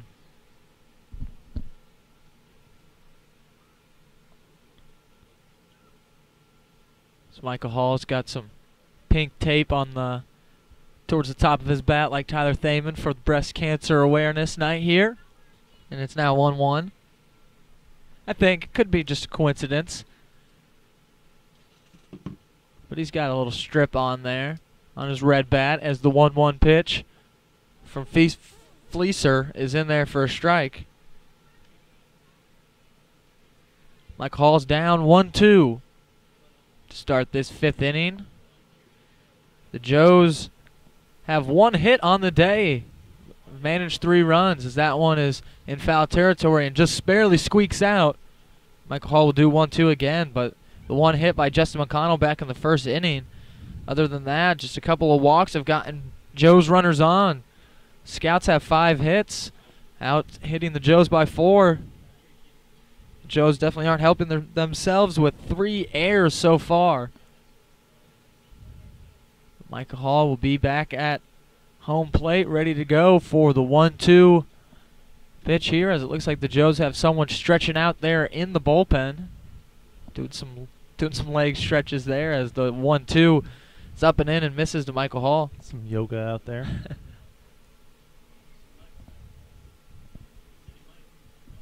As the 2-2 upcoming from Fleecer as he gets his sign, he kicks and deals, and that one's sent out into right center field. It's carrying. It'll one-hop the wall here as Michael Hall's headed to second base. He'll stop. He will run through the stop sign as he slides headfirst into third base with a triple to lead off this inning. Michael Hall was rounding second base and may not have seen the sign before. He was already rounded second, headed for third, and he dives in safely. Yeah, it's sometimes a thing that you forget, especially when you're a guy that like me and Hall, who has extra base hit success, but like when you're not used to having a chance to get a triple, you're not always aware to look around the corner. You're just going off your own intuition. As Hall never slowed up, he had triple on his mind the second that thing hit off the wall, and he does a good job right there, lead off triple. Yeah, and you see sometimes people say if you hit it to that right side of the field, you got to be your own base coach, as you can't see, or you got to look more, I guess. You got to look because you can't see the ball. You can see where the second baseman's playing right now. That's about right where you're supposed to start peeking over there, because that gives you enough time to round the bag efficiently, and you should be rounding the bag anyway in case you have to, but that gives you enough time to either get the go or the stop. So Michael Hall standing at third base, nobody out. 0-2 count to Addison Coffey's hitting 9. It'll flip over to the top of the lineup after him with Trey Compton as the 0-2 pitch runs inside and hits Addison Coffey. Just barely nicks him, but he's aboard. Runners on the corners with nobody out. So that's a good job by the bottom of the order. Leadoff triple, then a hit by pitch, and next thing you know, bases, runners on the corner, Trey Compton up at the plate. We'll see what the Joeys can do. Now Trey Compton 0 for 1 on the day, grounded out in the second inning, but back in the first he led off the game with a full count battle that he ended up walking and came around to score. He had an RBI last night. See if he can get another one as the middle infielders move into double play depth, no longer in, as the first pitch to Compton misses low and outside for a ball, 1-0. Addison Coffey was down 0-2 when that pitch ran inside and hit him, so the Joes fortunate to still have nobody out, and now a few base runners on with Addison Coffey at first base, as Fleecer will step off trying to keep Coffey close as he fake throws over, but he'll be back on the rubber and ready to face Trey Compton. It's the 1-0 pitch. Is in there for a strike. Thought he came set? No, I didn't think he came set. definitely trying a quick pitch to keep Coffee off balance at first base, but You can get away with that once normally. Yeah, didn't look like he came to a discernible stop. I don't know if any of his teammates saw it and said something to him, which is what usually happens, but yeah, definitely did not come to a stop there. Yeah, umpires normally aren't paying it closely enough unless it's incredibly obvious. If it's closer like that one was, it's hard to see right away as they look for it later. And Coffee was moving on the pitch that was down in the turf. They won't even have a throw down, so Coffee advances to second base, and Trey Compton will have 2 men in scoring position with nobody out. And I don't know if Jim Enright in the field has been doing it the whole time, but that last pitch especially, it looked like he was looking pretty intently at the pitcher after that first initial almost balk, as Trey Compton sends that out into right center field. The right fielder will be there. We'll see if they test him. They'll send Michael Hall. The throw's cut off by Eater. Eater won't even throw it home as Michael Hall comes in sliding. You can see Fleecer behind home plate. He's pointing home like he was kind of irked that throw wasn't made at the plate. Yeah, it definitely looked like they could have had a play with a good relay throw, but it seems like they're having a conversation about it right now, and obviously, if you're the pitcher, you want that throw to be made regardless, because that's another run that goes on your ERA. I think that's a good job by Grissom and knowing the team you're facing. As I thought when I saw that ball hit, I'm not sending the guy home. I'm not sending Michael Hall, one of the slowest guys on your team, but he must know the scouts better than I know him, because as you saw, the throw from the right fielder wasn't a very strong throw. I mean, even with some butt behind it, he couldn't get it in quick enough to get Hall out. That one's chopped over to Tuttle at shortstop. He'll throw it over to first for the second out of the inning. Addison Coffey moves up to third base on the play. Now with 2 outs, the Joes leading 4-3. Griffin Dorshing will be the man to come up for the Joes. Griffin is 0 for 2 on the day with a couple of ground outs. Was able to knock in a run back in the first inning on one of them.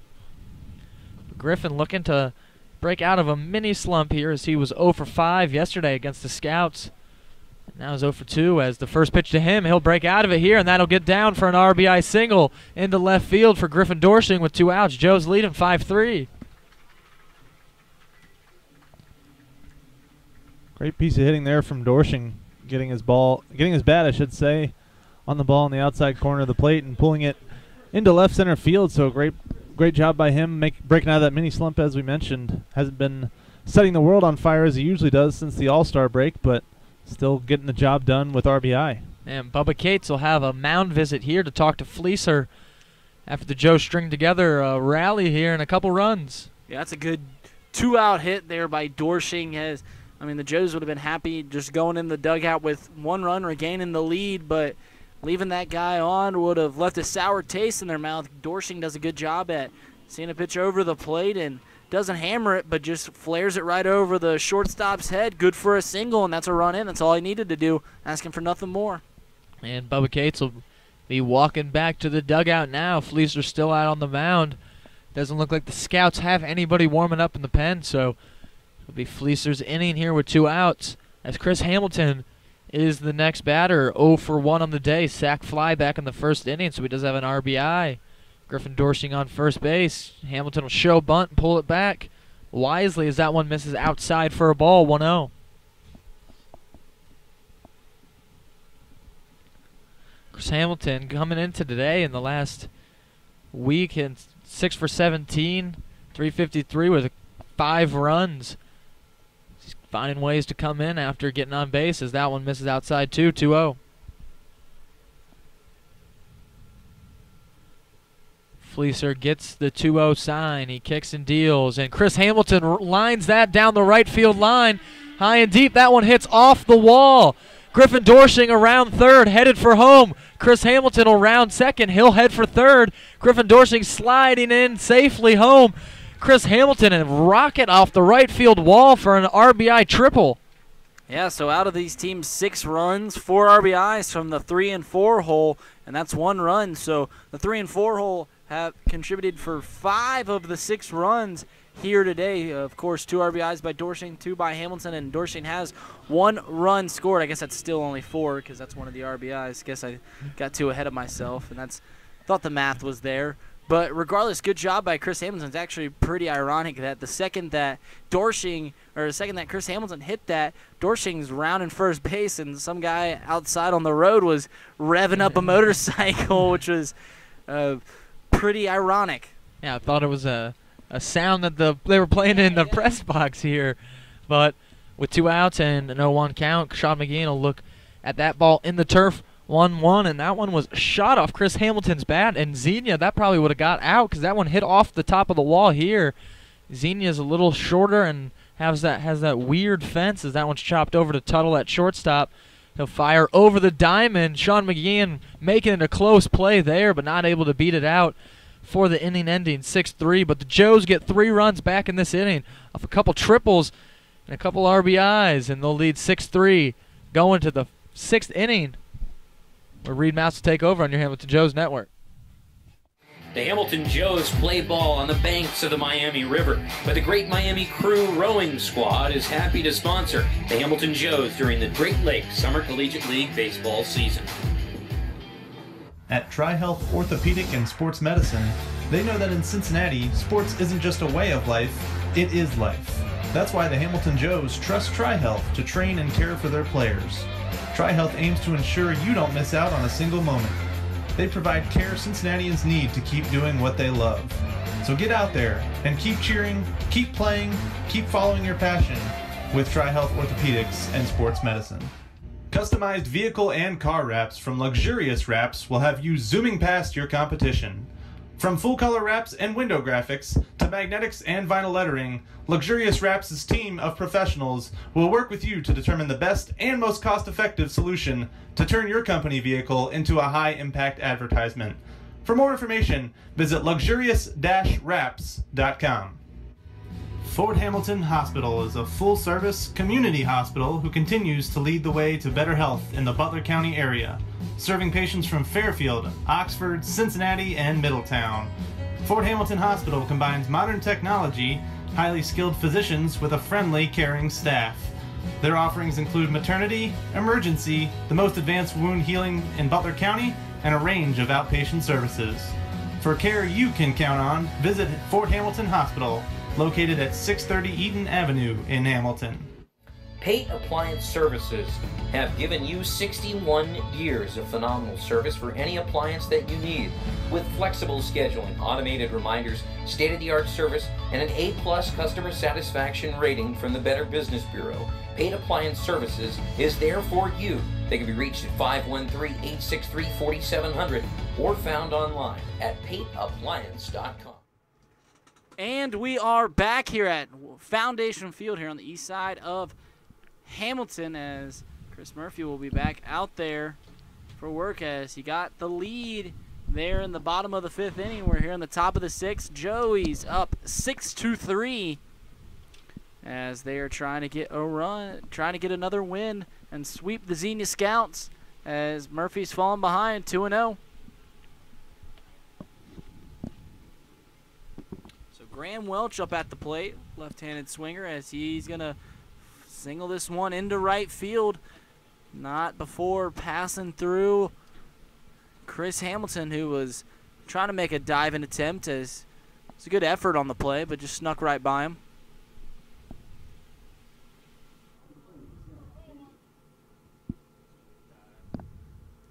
So runner on first base here, and Zach Pecan up at the plate.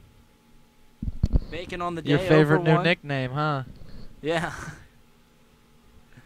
I'm not very clever with them either. As here comes the first pitch to Bacon. It sounds like classy. Bacon. Pecan. Yeah, with a Zach Bacon. Yeah, Pecan sounds a lot more classy. That's for sure. I wish Yeah, my but- last name was Bacon, though. That'd be sweet. As the 1-0 is going to be swung on, fouled as it got out of the glove of Michael Hall. I'm sure he's actually not too upset about that one because now the runner's going to have to retreat back to first base, so we got a 1-1 count.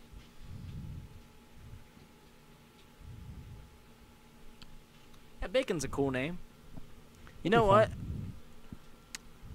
I can't stand, you know what breakfast food I just can't stand? sausage links and sausage patties. Really? Nope.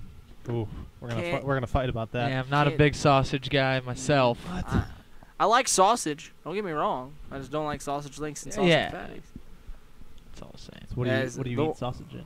What? What do you eat sausage in? What kind of sausage do you like kind of then? sausage do you like? Like the different type of stuff you put on the grill, like. Oh, okay, like a brats, big one, big hot dog type. Ooh. The 2-1's gonna be in there for a called strike. Yikes. Bring the count to 2-2. You know what I just recently had that like last year that is incredible, and I don't know. I think it's a Cincinnati thing, but I'm not sure. It's Geta. Yeah, it's not from Cincinnati, but it's very popular in Cincinnati. Yeah, it's German. The German, yeah. And Germans connection. Settled here. Yeah. Yeah, but I'm a big Geta guy myself. It's incredible. Have you ever had Geta, Zach? I have not. Have you ever heard of it before? I have not. Oh my gosh, it's incredible. Well, what is it? It's sausage, isn't it? Sausage and pin oats and something else. And it's made into like a patty form, and it's so good. Fantastic. So good. Looks like we're grilling that out one of the last couple of days here.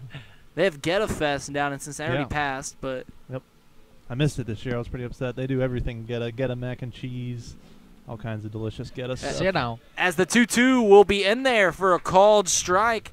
Zach Bacon going down looking. Oh, yeah, there's a baseball game going on. While we're talking about food, I used to work at the Oscars Event Center, and we had all different types of fests, beer fest, wine fest.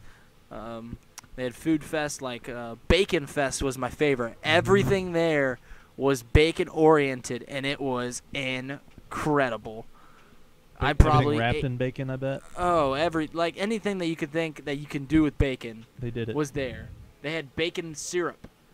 That's syrup made with bacon, as this ball is going to just fall in that Bermuda Triangle between the second baseman, the center fielder, and the right fielder. So runners on first and second, one gone, as now Felix King will come up to the plate, and they got a righty working in the pen. Looks like Danny Maddock.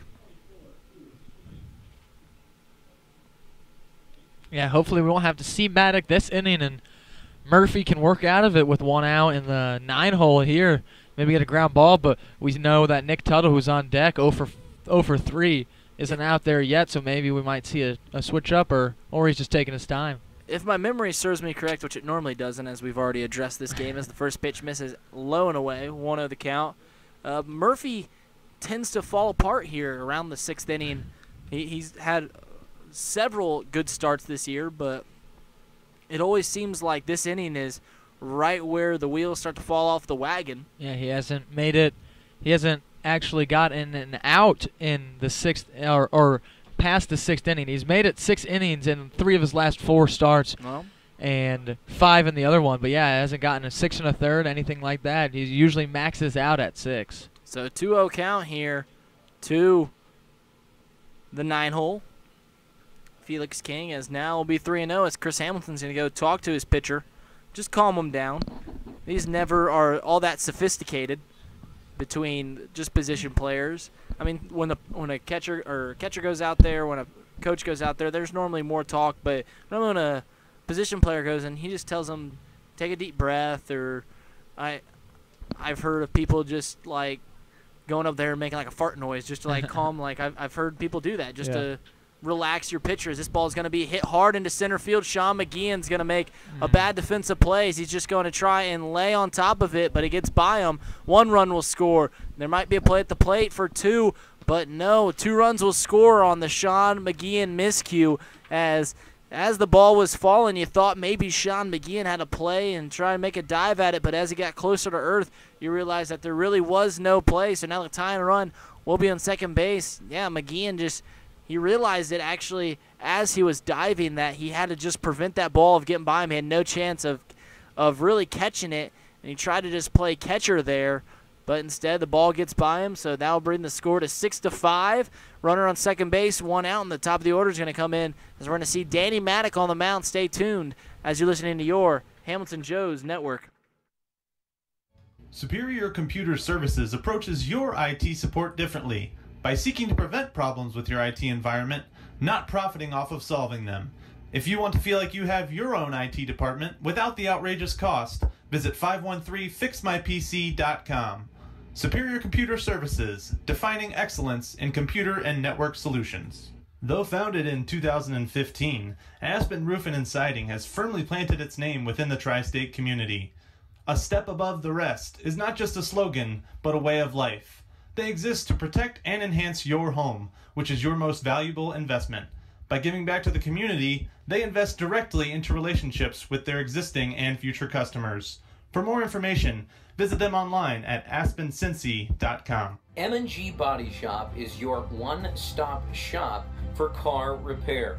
Woman-owned and family-operated collision repair center. They can be reached at 513-851-9056 or can be found online at mgbody.com. A proud sponsor of the Hamilton Joes. The Great Miami Valley YMCA is a 127-year-old organization serving nearly 50,000 people throughout 8 locations located in and around Hamilton, Fairfield, and Middletown. Their mission is to put Christian principles into practice through programs that build healthy spirit, mind, and body for all. For more information, please visit gmvymca.org. At L.E. Schofield Window and Door Company, you'll get competitive prices from a trusted local company. You can depend on L.E. Schofield's outstanding workmanship and 65 years of experience to get the job done properly every time. From garage doors to entry doors to windows and awnings. For more information, visit SchofieldWindowDoor.com. The Hamilton Joes are proud to partner with Queen City Hospice. Queen City Hospice is a locally and independently owned and operated company that is dedicated to providing patient-centered care and support to residents of the greater Cincinnati area in whatever place they call home. Whether they live in a private residence, an assisted living community, or a nursing home, our well-trained and experienced team members will go to the patient's location to provide personalized assistance and care. So we are back here at Foundation Field. The score is 6-5 here in the top of the 6th inning. Chris Murphy went 5 1/3, gave up 5 runs on 8 hits, 2 walks. 5 runs. He's got 5 earned already with a possibility. Thus far, I said. 4 thus far. Yes. Earned, but he has given on second is his responsibility. Obviously, still did give up. Still in line for the dub. Sorry to step on your toes there. Yeah, it's cool. We actually had a pretty good conversation about our old favorite argument. Had some tension. Hits and airs, as I thought that ball is clearly a hit. Like, no doubt about that being a hit, but whether there should be an error called on the play at all, as I don't think that the second run would have scored without the dive, as this ball is going to be grounded over to Jared Kaufman. He'll flick it over to first base for the second out. So the runner will advance to third. That's the tying run, as now Truman Brown will come up to the plate. He's 0 for 3 on the day. He came around and scored in the first inning as he got on base by the error. But, yeah, so that was the conversation, was what the official score should be, because I asked if it was a single and an error, and they said, no, it's a double. And then we started talking about it, and I'm okay with the double, but I think that the runner on first base wouldn't have scored without a defensive miscue, as the first pitch misses inside. I think that's definitely safe to say that he would not have scored there if Sean McGeehan just fields it there. I'm not even sure if he's getting to third base on it. So are you saying that there should be an error on the play? I think that's what we're alluding to, as I can't wait to hear AJ's take.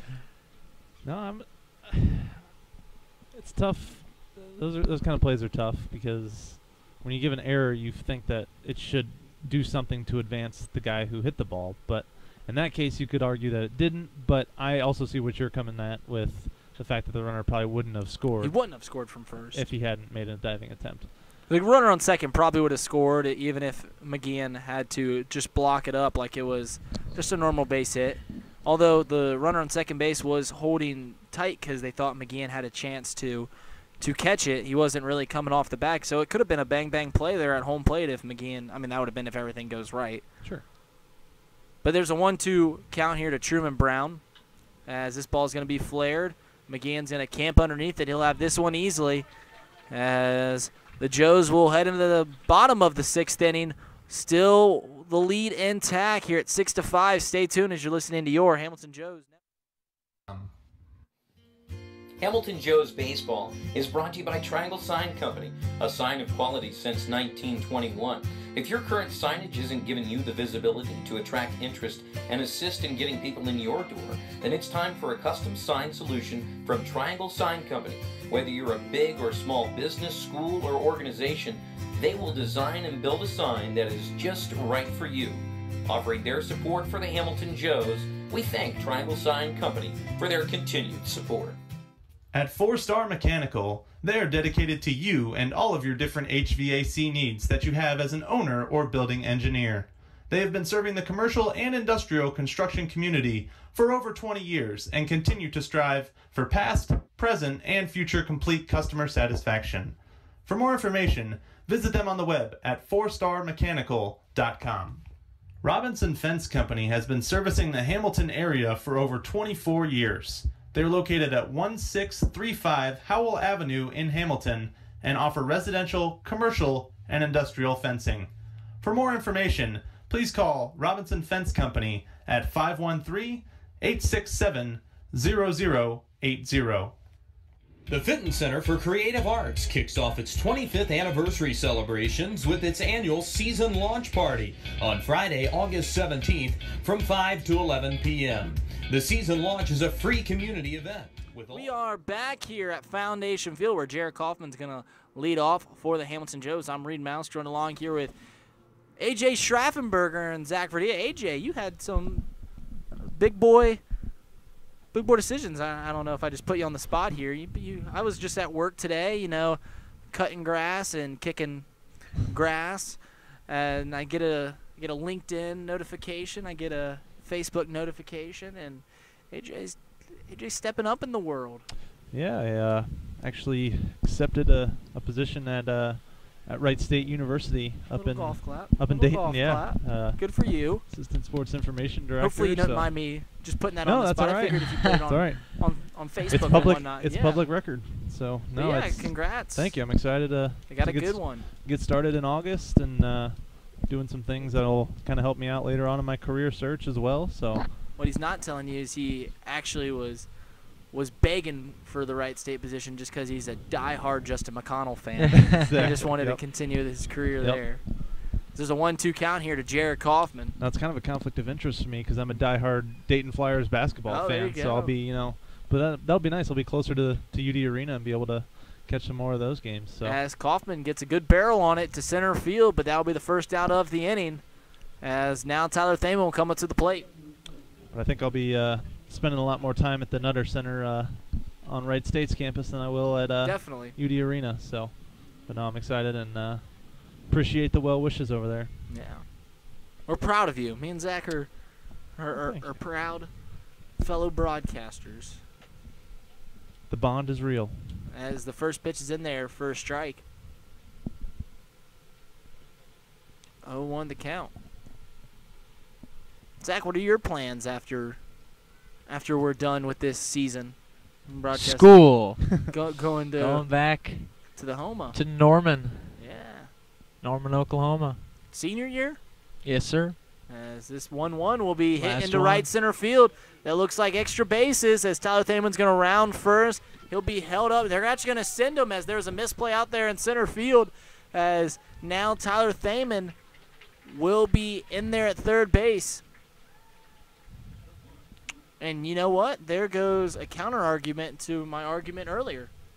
Yep. As he's not getting to third if he's they not don't getting to misplay third the if ball. there's a counter play, but I don't think there should be an error on that. So there's where I'm fluctuating. And that's one of my points with the whole error in general is there's so much gray area in there. He was busting it. He would. I think, regardless, I think AG was planning on bringing him to third anyway. I was calling like he was going to be held up because it looked like the ball was going to be sent in right around a few steps before he got to second base. So I'd be surprising to see him come into third, but I think he wouldn't have been sent there as they're going to actually relieve the starting pitcher.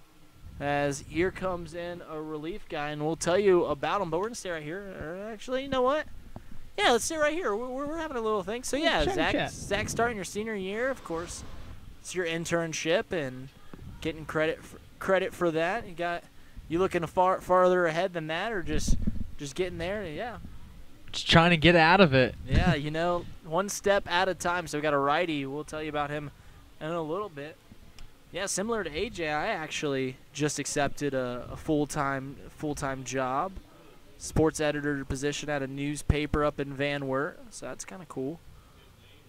So yeah, we're all stepping up in the world. I think we're seeing Owen Pyatt. If I got the number right, We 35. saw Owen Pyatt Yeah, yesterday. Correct? saw him yesterday.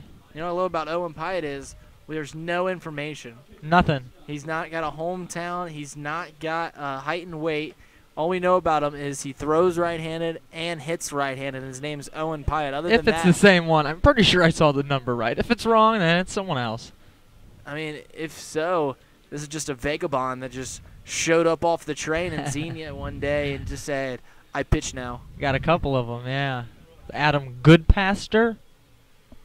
Good passer. That's what they list his name as. No hometown, no year in school. His name is Adam Goodpaster. But at least he has a college. I can imagine how his family got that name a long time ago. Sometimes you wonder, like, where do these names come from? So, like, my last name, Maus, it's a German spelling. I looked it up one day. It was just someone long ago looked like a mouse. So the whole town started calling him Maus. So, Goodpaster. It doesn't take too much English to figure that one out.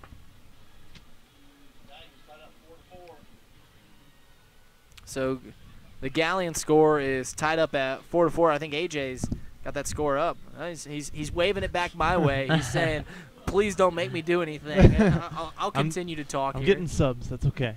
But I'll update you guys on that Galleon score in just a moment. We saved you from 2 minutes of commercials, as I know they got to be tedious at some point.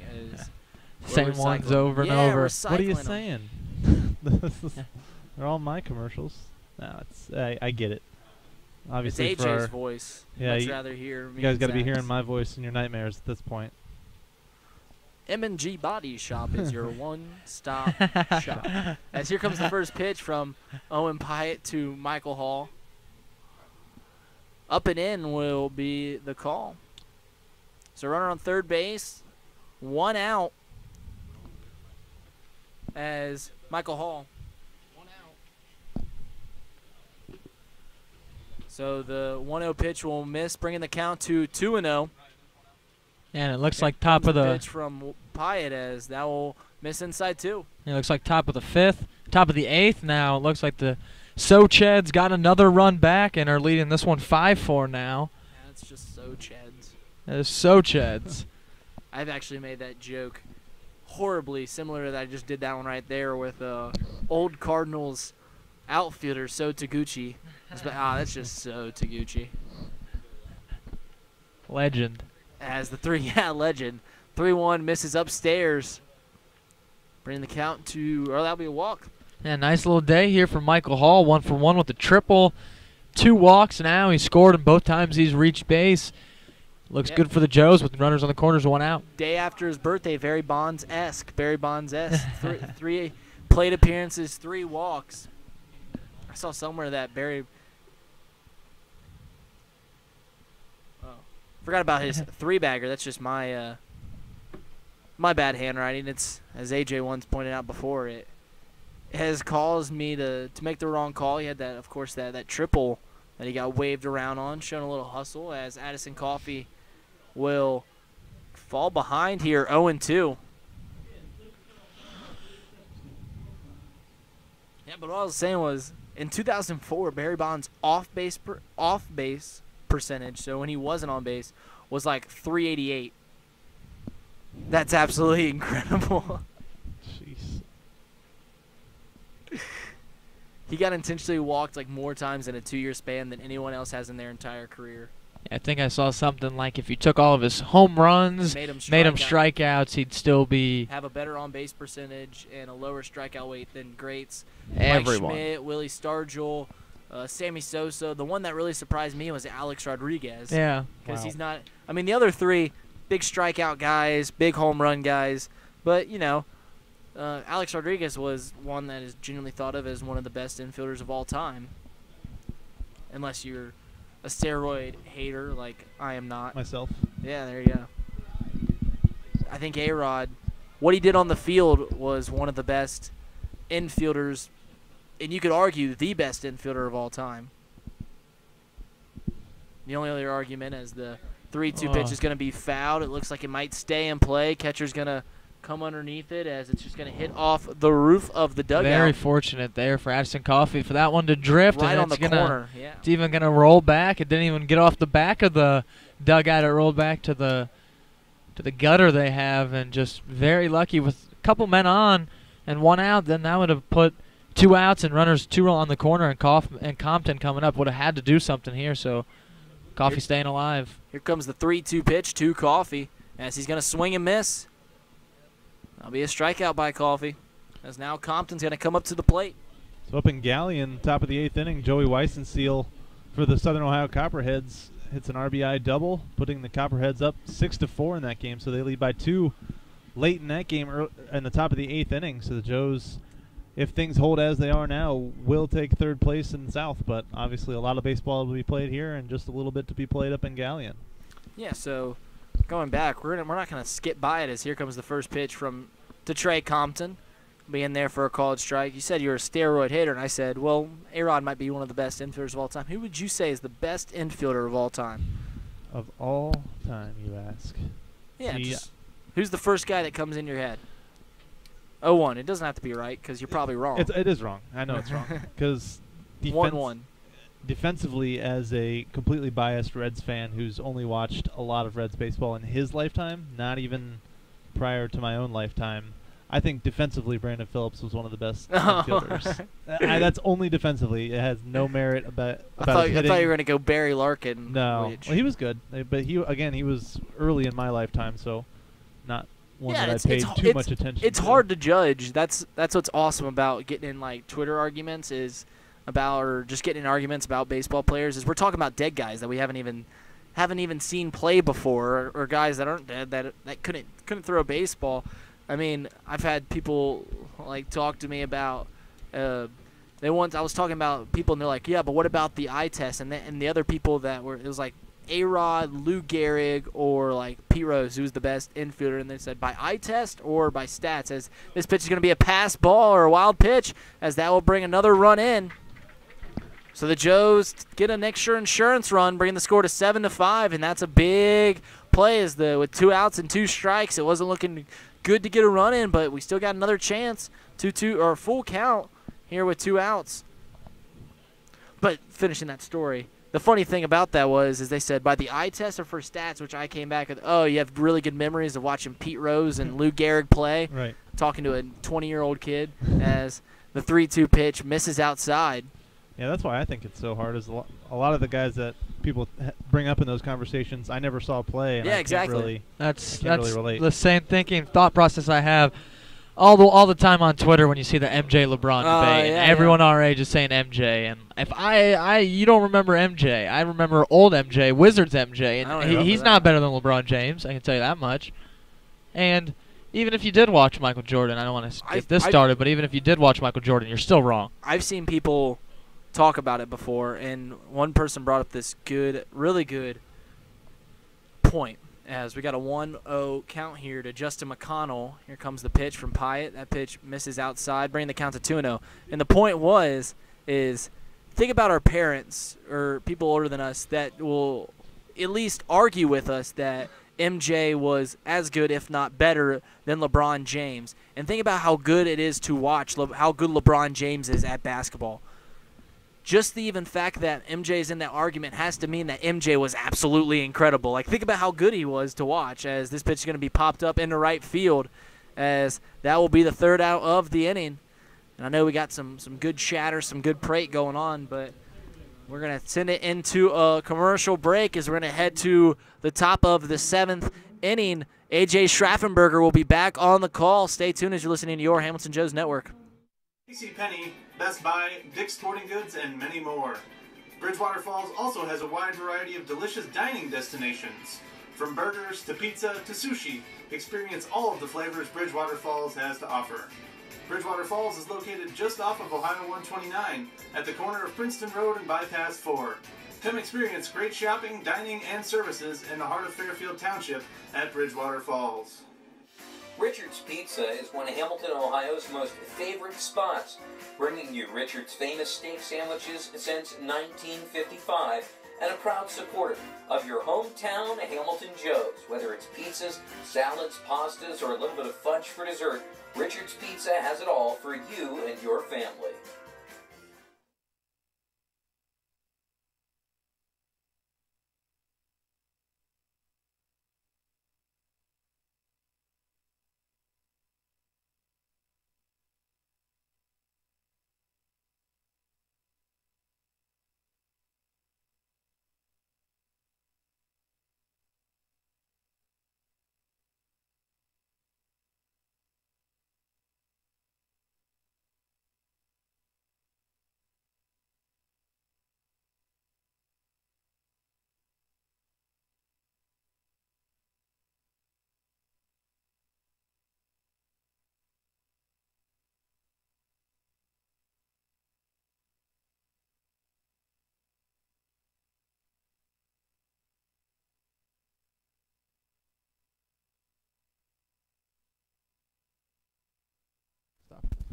And we're back here in the top of the 7th inning. Joe's leading 7-5 as Caleb Eater comes to the plate against Danny Maddock out there in his 2nd inning of work. That pitch misses down and in for ball 1. Yeah, Maddock's been one of the guys out of the pen, the go-to arm that we see a lot, and he goes multiple innings sometimes, and the Joes going to ask him to do it here in his 2nd inning. They do have, looks like Will McLean just throwing out there with starter Grant Williams, so I don't know if he's warming up or anything, but just staying loose maybe just in case. Ball 2 is going to bounce in the turf and catch Michael Hall in an uncomfortable position, but seems none the worse for wear. Shakes that one off after a short walk to the mound by the umpire. 2-0 pitch on the way. Inside too much. Runs the count to 3-0 on Caleb Eater. 1 for 3 on the day is Eater. 6-4 in Galleon, heading to the bottom of the 8th inning. So Graders 2 more swings of the bat to try and get those 2 runs back as a 4-pitch walk is issued here to Caleb Eater.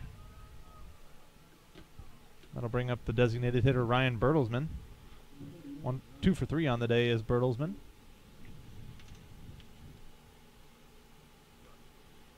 And the Joes were finally able to get him out last inning on a weak ground out. Oh no, it wasn't the weak ground out. It was the pretty impressive play by Addison Coffey at third base where he laid out and then gunned him at first base, and they were finally able to get him after saving it from. He would have been 3 for 3 on the day, but we'll see Ryan Zeals, the pitching coach, going out there to talk to Maddock.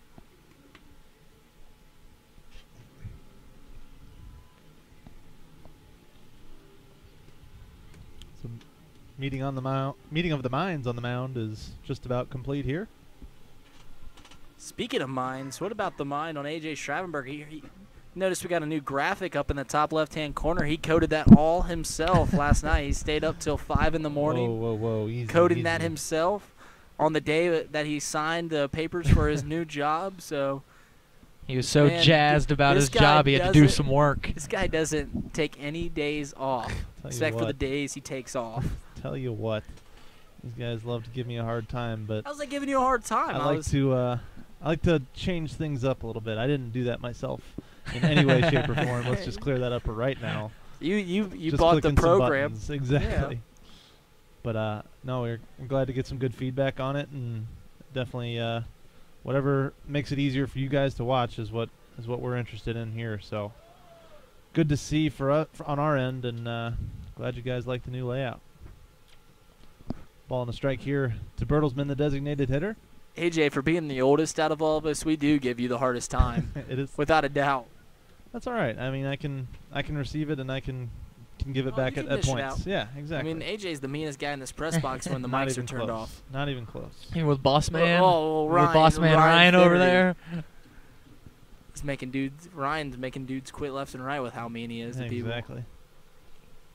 1-2 on Bertelsmann now after the foul ball. Great breaking ball there from Maddock. Just waved at there by Bertelsmann. Not a chance at that one. So that was disgusting. Yeah, that was moved about gorgeous. a foot and a half. I mean, it started over. I mean, not even over the plate. It started on the left side of the plate, and it ended well out of the zone. It was sharp. Batter's box. Yeah. It started late. It was sharp. It broke a lot. Man, that was pretty. Yeah. Feel bad for Bertelsmann on that one. Not a chance in the world of catching that one. That'll bring up Luke Boylston now, the left fielder, as Maddock throws a good fastball in the inside corner. And as a hitter, as a right-handed hitter from that arm angle, Reid, I don't know if that pitch is even possible to see on the inside corner. That fastball that he throws from his arm angle, that's got to be a tough pitch to pick up. Well, I don't know how. I mean, obviously you're a pitcher, but like if you get on Twitter, you watch these like the pitching ninja gifs. I mean, he's gotten a lot of traction from like these gifs of like tunneling. It's a thing that I've never you know about, but you've never heard of it. Like have a word attached to it. But tunneling is basically coming from the same arm slot and the pitches that look different. And I guarantee Maddock tunnels his two-seam, which he gets to work very well because he has that arm slot. You just really just got to pronate your fingers, and you get that little flick, and it tails in. And then that slider comes out of the same arm slot, and they look like the same pitch till about 45, till pretty much 30 feet. And then you're like, oh, gosh, that is a completely different spin. And before you know it, it's breaking away from you. This one's waved at and hit out to center field. McGeehan under it in plenty of time. He'll range a little bit over to his left again and make the catch for out number 2. It's truly one of those things that makes baseball so difficult. And it's honestly, baseball is incredibly hard, but sometimes baseball players talk about baseball like it's the most impossible thing in the world. But, I mean, it can't be done, and a lot of it, honestly, just has to come with just trusting your muscle and muscle memory to say, I think this one's going to be in the zone, and then you just swing at it, and you're just going, no. And that's why that pitch was so tough, the strikeout pitch, because 9 times out of 10 that still stays at the bottom of the zone, probably still ends up maybe just a little bit out, but that thing ended in the turf.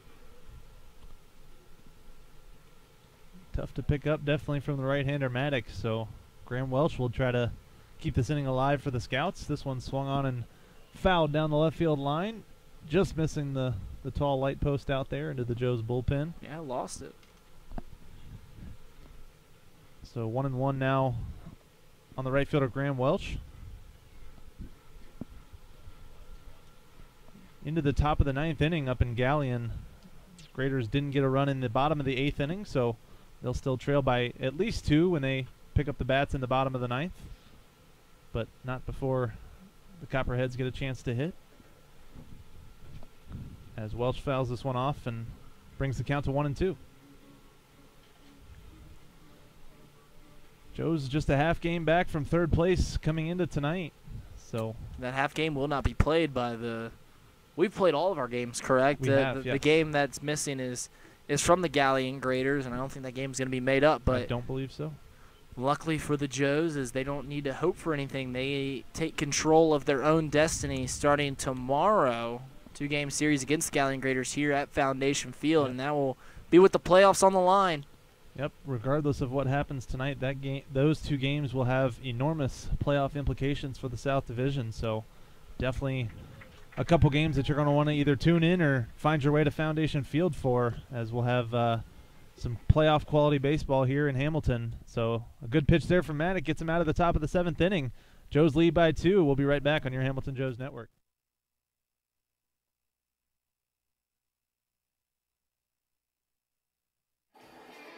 The Hamilton Joes play ball on the banks of the Miami River, where the Great Miami Crew Rowing Squad is happy to sponsor the Hamilton Joes during the Great Lakes Summer Collegiate League baseball season. M&G Body Shop is a woman-owned, family-operated collision repair center with an honest and dependable staff that has over 45 years of experience, bringing cars back to life or pre-accident condition.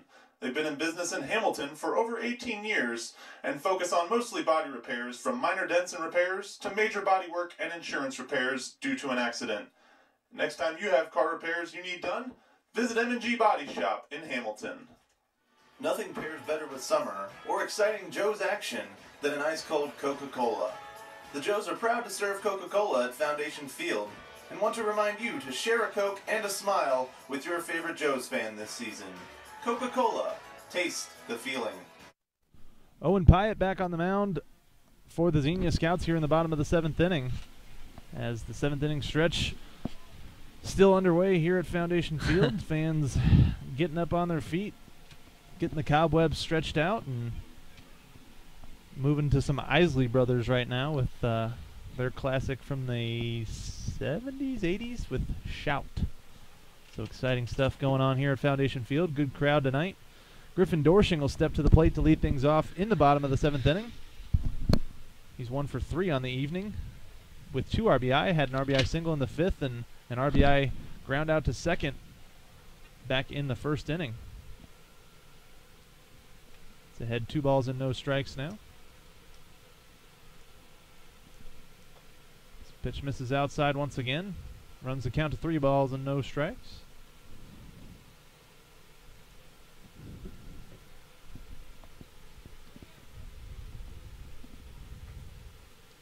.30 green light for Dorshing. Swings through that one. He was late on a 3-0. 3-0 is a tad late. Yeah, that's. You got to go. You got to go. As he's going once again here, a 3-0 pitch fouled up right in front of us here. This is going to be dangerous here with the crowd not paying much attention, but luckily that one falls harmlessly. Ooh. Baseball's the only sport where like once a year someone dies at a baseball game. Like what other sport do you, like from the sport itself? Not like I'm sure like somewhere around soccer someone gets a heart attack or like something like that happens, but like from a ball leaving the field. Hockey's the only one I can think of that you do hear about Yeah, very serious injuries. Happened in Columbus. It did. Yep. Was first year. Yeah, the of one the of the big Jackets ones franchise. before So the why don't they NHL have- started putting up nets. I was about to say, Extensive why don't they have netting the up. nets? Like, A lot of ballparks are starting to do it. I know at Fenway they have well, it's extended lines towards down the lines, and they're just really. I mean, I think they're starting to finally pay attention to safety. Home No, run. Those are Home run swing there from professionals. Dorshing, should say, popped up to shortstop Tuttle for the first out. But it's one thing like the foul balls, but also it's the bats are breaking and going into the fans and stuff like that. Like that's almost just as dangerous. Splinters, If not more. Looks like Bubba Cates will come and point out to the bullpen, and they'll have a pitching change here. Yeah, I'm probably going with the lefty here with Chris Hamilton up. We'll see what they elect to do. Bubba Cates. I think. Well, Bubba Cates isn't here, as we hear from the scariest man in the press box, Ryan Finner. Just breathing down our Yes, throats there with the he's correction. Just right behind us. Yeah, and it looks like Diego Quinones. We went through this the first time where this dude's got we some chat. always took the break in between, but Quinones. Quinones will be on the mound for the I'll bring my Scouts. Yeah, like Spanish Reid knowledge. mentioned, we saw him. We've seen him before, and yeah, he brought some good stuff. Yeah, he threw some Southern Ohio Ched right there. Okay. You see that? See I what see I what you did there. Nice. He Nice. definitely Very throws well some done. so Chad. Speaking of Soched, looks like I saw a run go up on the board on our live scoring app that they use up there, but it's since been taken down somehow. So, developing story there, but still 6-4 at least up in Southern Ohio. Still says they're in the top, or in Galleon, I should say, but Southern Ohio leading at least 6-4. It says they're in the top of the 9th inning right now. So, We watched a doubleheader there on Sunday, me and Zach did. We called the games, and we thought we were so clever calling the team from Athens, the Socheds or the Cheds, because that's what we saw up on the scoreboard. that's Little what did they we call know. them, yeah. Little did we know we went on the Almost exclusively. Yep. Twitter account, and everything is Cheds. And we were wondering why no one in the press box was giving us grief, but they were just – we thought we were really clever when we were the 10th person to the party probably.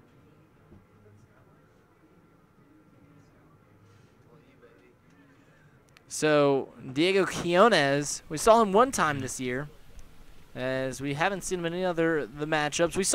We haven't seen the Scouts for over a month, have we not? Yeah, We saw those him in the first- first month. Then we went back quickly there for another home away series that we had. We started off the season, and then about probably the 4th or 5th series of the season, we played them again, and now we're seeing them in their rut. Definitely Yeah. a different team than we saw the first half when they took 3 games from us. Yeah, three of their Yep. 9 wins. Oh yeah, we did see him in the 1-11.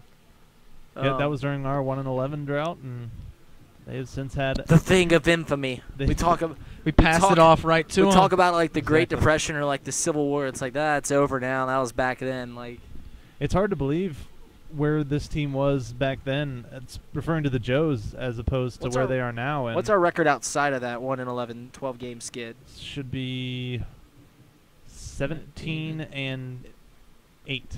Love it. Definitely single-digit losses Yeah. since Love it. then, yeah. And you see it when in the averages, too. Whenever you look at the numbers for all the players, we have 4 guys above 300.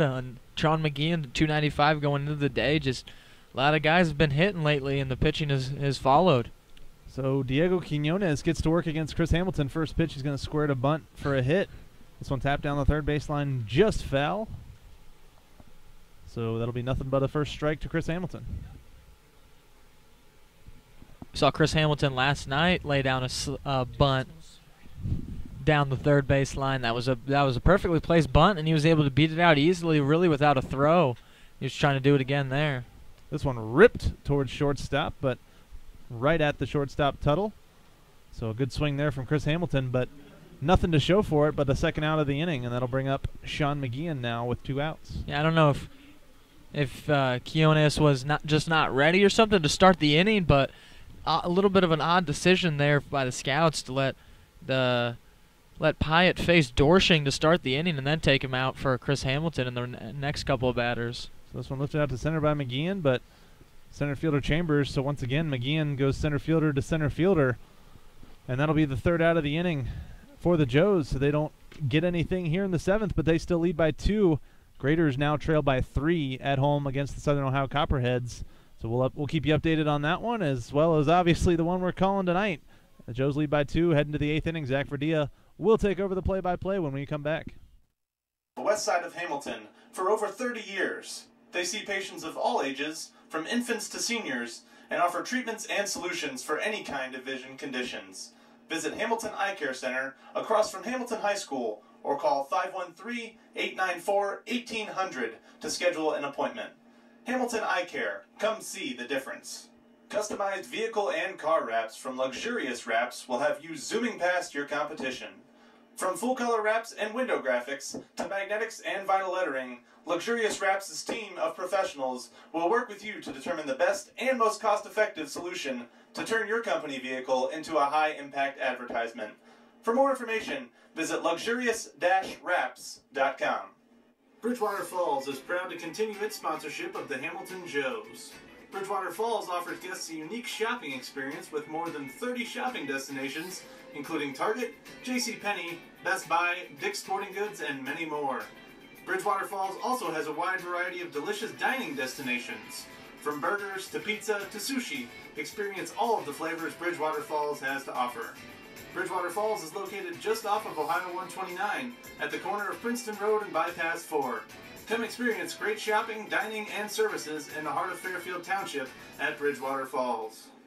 The Great Miami Valley YMCA is a 127-year-old organization serving nearly 50,000 people throughout 8 locations located in and around Hamilton, Fairfield, and Middletown. Their mission is to put Christian principles into practice through programs that build healthy spirit, mind, and body for all. For more information, please visit GMVYMCA. And welcome back to Foundation Field. Joe's hanging on to the 7-5 lead here. Top 8 as the Scouts are trying to claw their way back and get some. But they're running out of time. 6 outs to go in this game as Will McLean will be the new pitcher for the Joes. His last 2 outings have been multiple innings for Hamilton, and he's pitched well in them. Bounce back outings, as there was a stretch where he wasn't used as much as he was early on in the year after some struggles. In the 1-0, it's swung on and missed by Zach Bacon. It'll be 1-1 to start this inning. Zach Bacon's 0 for 2 on the day, walked back in the second inning, but struck out looking his last at-bat as he'll take that one outside corner for a strike. 1-2 now. As the 1-2 pitch from McLean will be sent out into left field. Trey Compton back on the warning track and able to float to the ball there for the first out of the inning.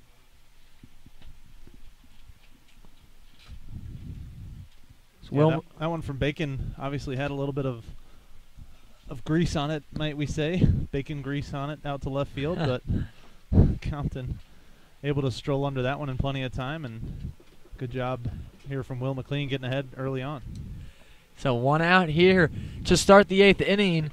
Chandler Chambers up. He'll send one over to second base. Jared Kaufman fields it cleanly, throws it over to Chris Hamilton, and quickly Will McLean's got 2 up, 2 down, and Felix King, the 9-hole who had a 2 RBI double in his last at-bat, 3-0 count, given the 9 batter the green light, and he took advantage with a couple of ribbies, but Joe's got one back and are leading this one by 2, still 7-5, and the first pitch to King is in there for a strike.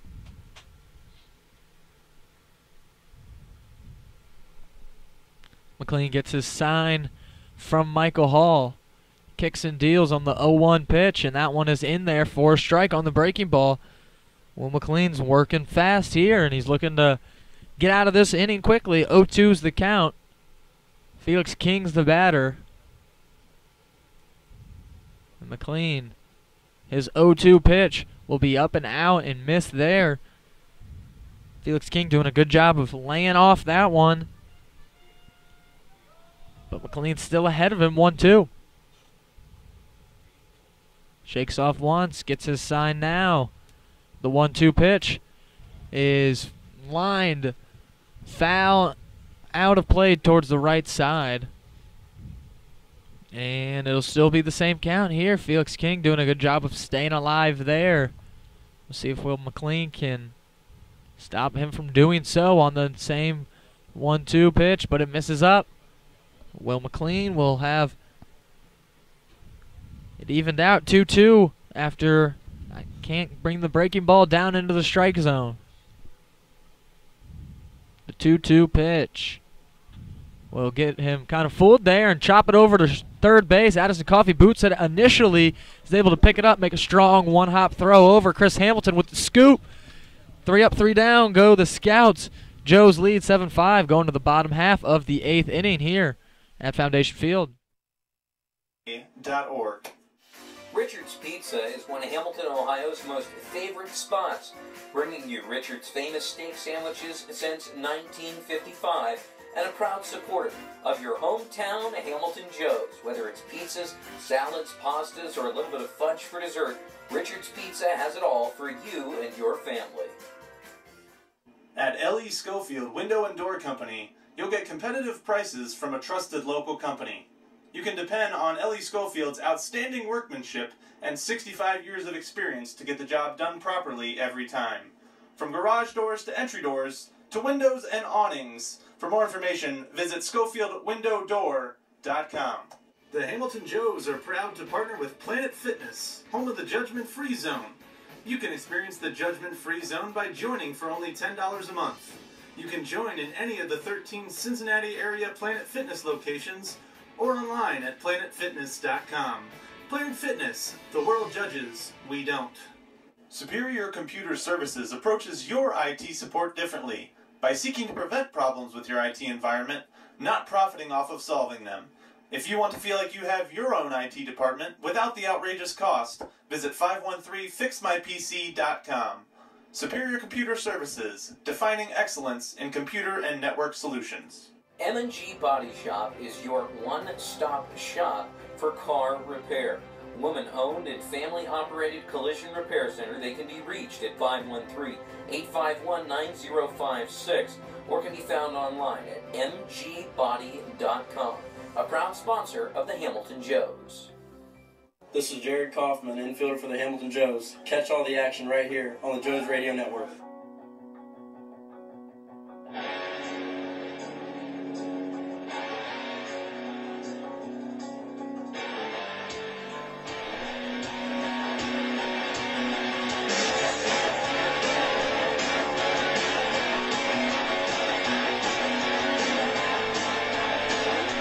And we are back here at Foundation Field as we're brought in by the man himself, Jared Kaufman. He's leading this one off, and welcome you back as the first pitch to him will miss for a ball. 1-0 to the second baseman for the Joes. He's 0 for 3 on the day. A couple of flyouts to the outfield, and in his second at-bat, he tried to lay one down, but pitcher was able to corral it and throw it over to first for the out, and this one misses low again, so Kaufman ahead 2-0.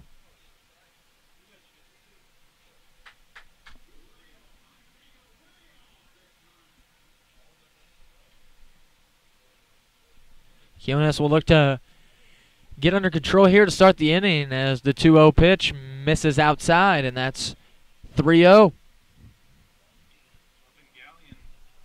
It's like the into the bottom of the 9th inning. Galleon still trails 7-4. They're down by 3 runs, just 1 out in the inning already, and nobody on base. As Jared Kaufman takes ball 4 there, and he'll be aboard. Leadoff walk on 4 pitches.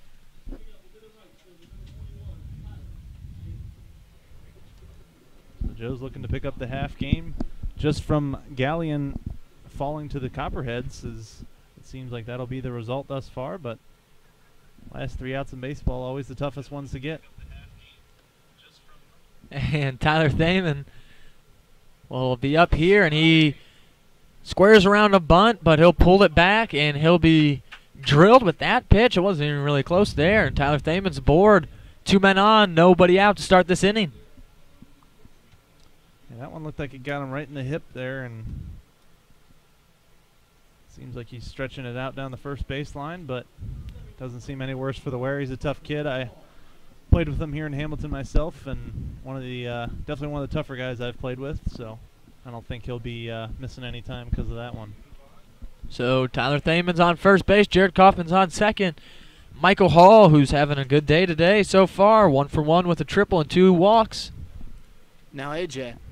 Okay. You said one of the tougher guys. Would you put yourself in one of those tough guy categories? I sure would not. I sure would not.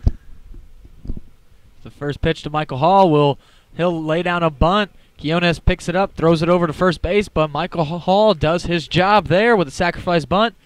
And Joes are 90 feet closer, a couple men in scoring position. Addison Coffey coming to the plate. I'm right there with you. I think I would be. Well, you were a catcher, though. You kind of have to be a little bit Well, tough. yeah, like I definitely appeared way tougher than I actually was. Like stockier guy, catcher. Sure. But man, underneath every ball that I took was a little bit of a tear. End of the world. Yeah. Coffey swings through the first pitch he sees at the at-bat, 0-1. Infield is in for the Scouts here with Jared Kaufman on third and Thaman on second base. 1 out here. Quinones will be requesting the catcher here. And to talk a little bit over, Felix King is the catcher today for the Scouts. I'll have to talk it over in a big spot here. 1 out and 2 men in scoring position. Quinones and the Scouts don't want to fall behind anymore here. It's down 7-5. So up in Galleon, Graders have actually struck for a run in the bottom of the 9th inning. They brought it to within 2 runs. So it's 7-5 now. They trail the Southern Ohio Copperheads. They do have 2 outs in the inning. Copperheads do, so just 1 out away from ending it, but a runner on second base. So the tying run is at the plate in Galleon. There's a cross-up right there. You can tell by the way the catcher caught the ball. Fired it back to Diego Quinones. First pitch after coming back from a mound visit. It looks like it got crossed up there, and he fired that one in. The 1-1 is sky high. Doesn't look like anybody will be offering that. It'll be in the parking lot over there. That was something I did in my younger days. Like back when I was like in high school and a hormonal teenager, whenever something would make me mad out there at catching, I would literally like double crow hop and just throw it as hard as I can back to the pitcher. To which I just realized sooner or later that I just looked like a complete tool. Like colleges love to see that when they're scouting guys, for sure. Just absolutely just fired it back. Didn't make a whole lot of friends. The 1-2 is fouled, backing out of play again here by Addison Coffey and staying alive in the 1-2 count.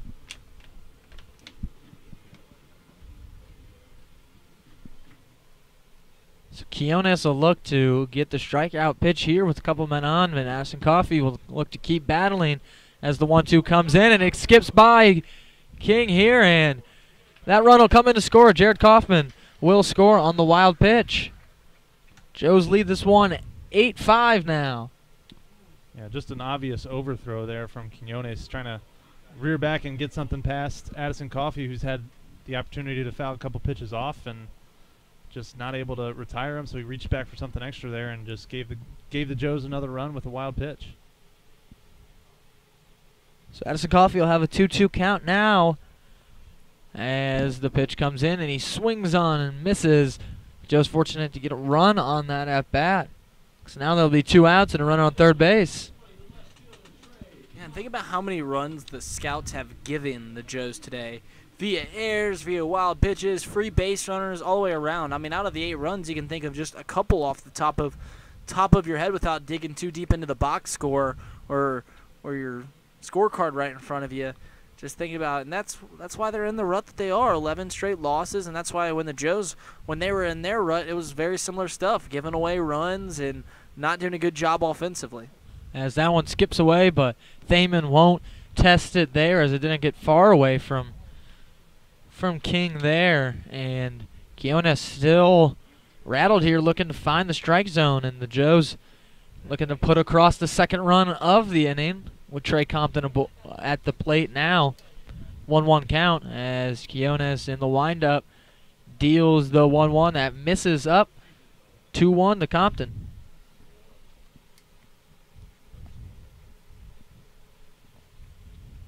The 2-1 pitch on the way. Trey Compton will swing and miss there, and one didn't look like it fouled it off. Felix King there, and it didn't look like it felt too good. So give him a little breather here. Quick final score update in Galleon. So the Graders fall to the Copperheads 7-5 tonight. So as it stands right now, the Joes in a virtual tie with the Galleon Graders for third place in the South Division. So looking to close this one out and move into sole possession of third place. So big news right now for the Joes, and obviously with the Graders coming here to Foundation Field tomorrow, it's an exciting time in the season to be a Joes fan. And big win for the Cheds there too, as they're fighting for the first place, the first round bye here with the Cincinnati Steam. Game. That's an important thing in the Great Lakes playoffs. So the 2-2 here to Trey Compton will be grounded over. The third baseman able to cut it off, throw over to first base, and they'll get him there. But the Joes able to play a run here in the bottom of the 8th inning and get some insurance run. Headed to the top of the 9th inning. Joes leading 8-5, where the firemen, our firemen, Reid Maus will be here for the 9th inning on your Hamilton Joes Network. The Hamilton Joes play ball on the banks of the Miami River, but the Great Miami Crew Rowing Squad is happy to sponsor the Hamilton Joes during the Great Lakes Summer Collegiate League baseball season. The Great Miami Valley YMCA is a 127-year-old organization serving nearly 50,000 people throughout 8 locations located in and around Hamilton, Fairfield, and Middletown. Their mission is to put Christian principles into practice through programs that build healthy spirit, mind, and body for all. For more information, please visit gmvymca.org. The Fitton Center for Creative Arts kicks off its 25th anniversary celebrations with its annual season launch party on Friday, August 17th from 5 to 11 p.m. The season launch is a free community event with all parts of the Fitton Center open to the public, including galleries, classrooms, studios, as well as performance and event spaces. Enjoy light appetizers and a cash bar, while the 10-piece River City Party Band will perform on the Riverview Terrace. For more information, visit fittoncenter.org or like the Fitton Center on Facebook. Nothing pairs better with summer or exciting Joes action than an ice-cold Coca-Cola. The Joes are proud to serve Coca-Cola at Foundation Field and want to remind you to share a Coke and a smile with your favorite Joes fan this season. Coca-Cola. Taste the feeling. The Hamilton Joes are proud to partner with Queen City Hospice. Queen City Hospice is a locally and independently owned and operated company that is dedicated to providing patient-centered care and support to residents of the greater Cincinnati area in whatever place they call home. Whether they live in a private residence, an assisted living community, or a nursing home, our well-trained and experienced team members will go to the patient's location to provide personalized assistance and care. For more information, visit QueenCityHospice.com. At Tri-Health Orthopedic and Sports Medicine, they know that in Cincinnati, sports isn't just a way of life, it is life. That's why the Hamilton Joes trust Tri-Health to train and care for their players. Tri-Health aims to ensure you don't miss out on a single moment. They provide care Cincinnatians need to keep doing what they love. So get out there and keep cheering, keep playing, keep following your passion with Tri-Health Orthopedics and Sports Medicine. Top of the 9th inning here at Foundation Field, the east side of Hamilton on the banks of the Great Miami River. Connor Bell's on the mound as the Joes have an 8-5 lead here against the Xenia Scouts. First pitch in there for a called strike. Connor Bell, the fireman, coming out there as they have a 3-run lead. They're going to go to him. We're actually talking about this big 2-game series coming up, and he just threw yesterday. Thought maybe that they'd give him a rest as the 0-1's going to be fouled back, bring the count to 0-2. But you're right. Zach made up a good point. You got to win the games that you can, as a win here would put them ahead of the Galleon Graders in the standings, put them up to third place. I don't know why I stuttered that. Thought it was a question, and I was like, yeah, there's 3 teams are making the playoffs in each division.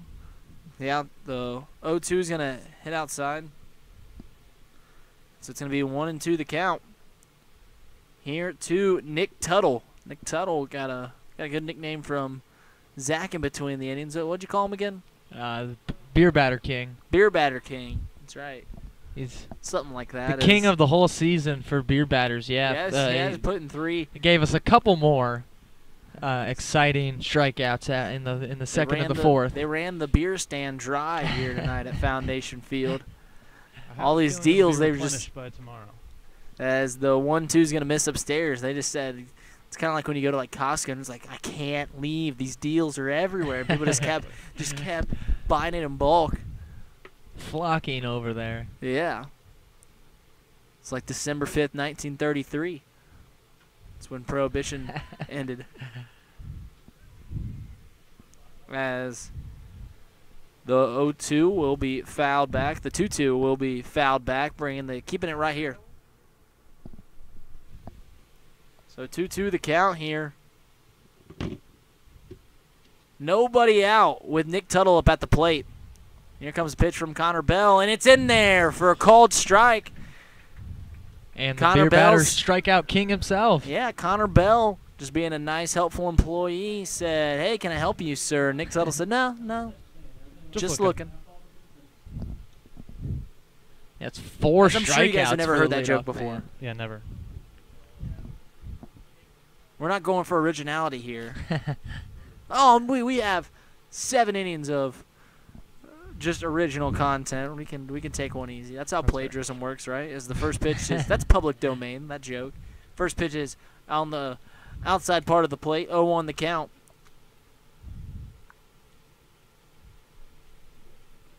Here comes the 0-1. This one's going to be swung on and missed by Truman Brown as he finds himself deep in a well.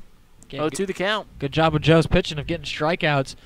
Not to pick on Nick Tuttle or anything even more, but he's got 4 strikeouts. 3 of them are all looking, so he's just leaving it up to the umpire here, and he's definitely not helping him out at all. He's going to go home with a shiny traditional Mexican headdress as the 0-2 misses outside just barely.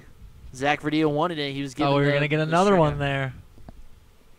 As here comes the 1-2. Gets the sign from Michael Hall. He'll kick and deal. Ooh, breaking pitch. Runs inside. 2-2 the count. Yeah, 10 strikeouts for Joe's pitching thus far. That's got to be, if not a season high, at least close to it. Which would you rather have, AJ? Golden sombrero or the urban sombrero? The urban sombrero. What is that? Oh, man. I was hoping you'd be a Seinfeld fan. Nope. Here's the 2-2 is this ball is going to be chopped up the middle. Justin McConnell will pirouette and fire it over to first base for a strike and the second out of the inning off just beautiful play. We've said it before, and we'll say it again. How good can this field be defensively, these Joes? You think you heard the the involuntary reactions of both me and AJ going wow at the same time. He fielded that ball up the middle that looked like a for sure hit to his left, did a little spin and still threw it over to first base on a strike. Yeah, pirouetted and delivered a strike as the first pitch will miss outside, bringing the count to 1-0. And as Caleb Claw will come up to the plate. The Claw. Got a couple good nicknames on this team. None of the real ones that Zach gave when the mics were turned off, as this pitch is going to miss downstairs. 2-0 the count. Connor Bell getting the sign from Michael Hall. He's coming set. He'll kick, deal, swing and a miss. 2-1 our count here at Foundation Field. So 2-1 the count here to Caleb Eater. Coming set again. Michael Hall setting up on the outside part of the plate. Here comes the pitch. Ooh, that one looked, as the Cowboy would say, right down Broadway. That one misses downstairs. I was listening to the game today at work around the same time that I got your notifications for LinkedIn, but they were actually talking about the name that the Joes are named after. Joe Nuxall, he, of course, is a broadcaster for the Reds for like 40 years. They were talking about him with all the love in the world, as there's a 3-2 count. Marty talking about how much he missed him. Comes the 3-2, as this one's going to be a single. Into left field. Caleb Eater's going to round first. He'll head back. So a 2-out single. Tying run still on deck. So Ryan Bertelsman's going to try and figure out a way to get on base. Yeah, he's definitely been a guy that the Joes have had their eye on. He's 2 for 4. His out in the 5th inning was a hard hit ball that Addison Coffey made a great play on. So he's definitely a guy that can keep things going here for the Scouts. But Connor Bell on the mound hopefully does his thing. So the first pitch from Bertelsman, right down Broadway for called strike 1. Jeff Brantley, the Cowboy, is awesome. I'm not even a Reds fan, but listening to him and Marty talk is awesome. As the 0-1 misses downstairs, bringing the count to 1-1. They do get some good banter going. I've never been the biggest Cowboy fan, awesome. But those two together, they are pretty entertaining. Awesome. In the 4th inning, Marty takes his food break. You can hear him talking through the mic or just eating through the mic, as the 1-1 is going to miss outside. 2-1 the count.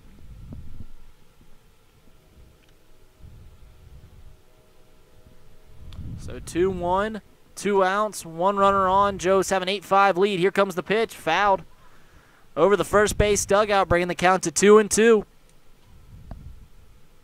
The Joes fans that came in folds today trying to see a Joey win. 8-5 wants their score once again here in the top of the 9th inning. Foundation Field, light shining on Connor Bell. Here comes the pitch, and it's going to be just barely tipped back. It was a curveball that hung up high. Bertelsman got the tip on it, bringing the count to 2-2.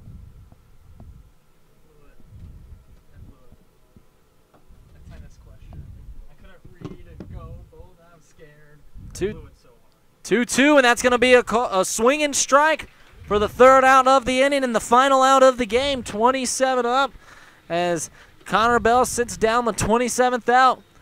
8-5 the final score here at Foundation Field. A beautiful win by the Joes as they sweep the Xenia Scouts and head into 3rd place in the standings, which is good for the playoffs if the season ended today. And look at that. They start off hot as the Graders get swept up in Galleon. The Joes sweep the Scouts as the Graders are coming into town tomorrow. Yeah, Joe's doing a great job of jumping on it early, and then whenever the Scouts got runs back and kept it close, they just kept adding runs in the 1st, 2nd, 5th, 6th, 8th. There's just plenty of opportunities, and the pitching came in and did a great job. Yeah, you know, Joe's obviously, as we mentioned, had a tough time early in the season putting all 3 things together in a single game, and lately it's been just everything all around for the Joes. Line scores tonight for the Scouts: 5 runs, 9 hits. They committed 1 error and left 8 runners on base. went 3 for 11 with runners in scoring position. For the Joes, they scored 8 runs on only 5 hits. Obviously, we talked a lot about, giving the Joes runs with pass balls, wild pitches, and walks, whatever it may be.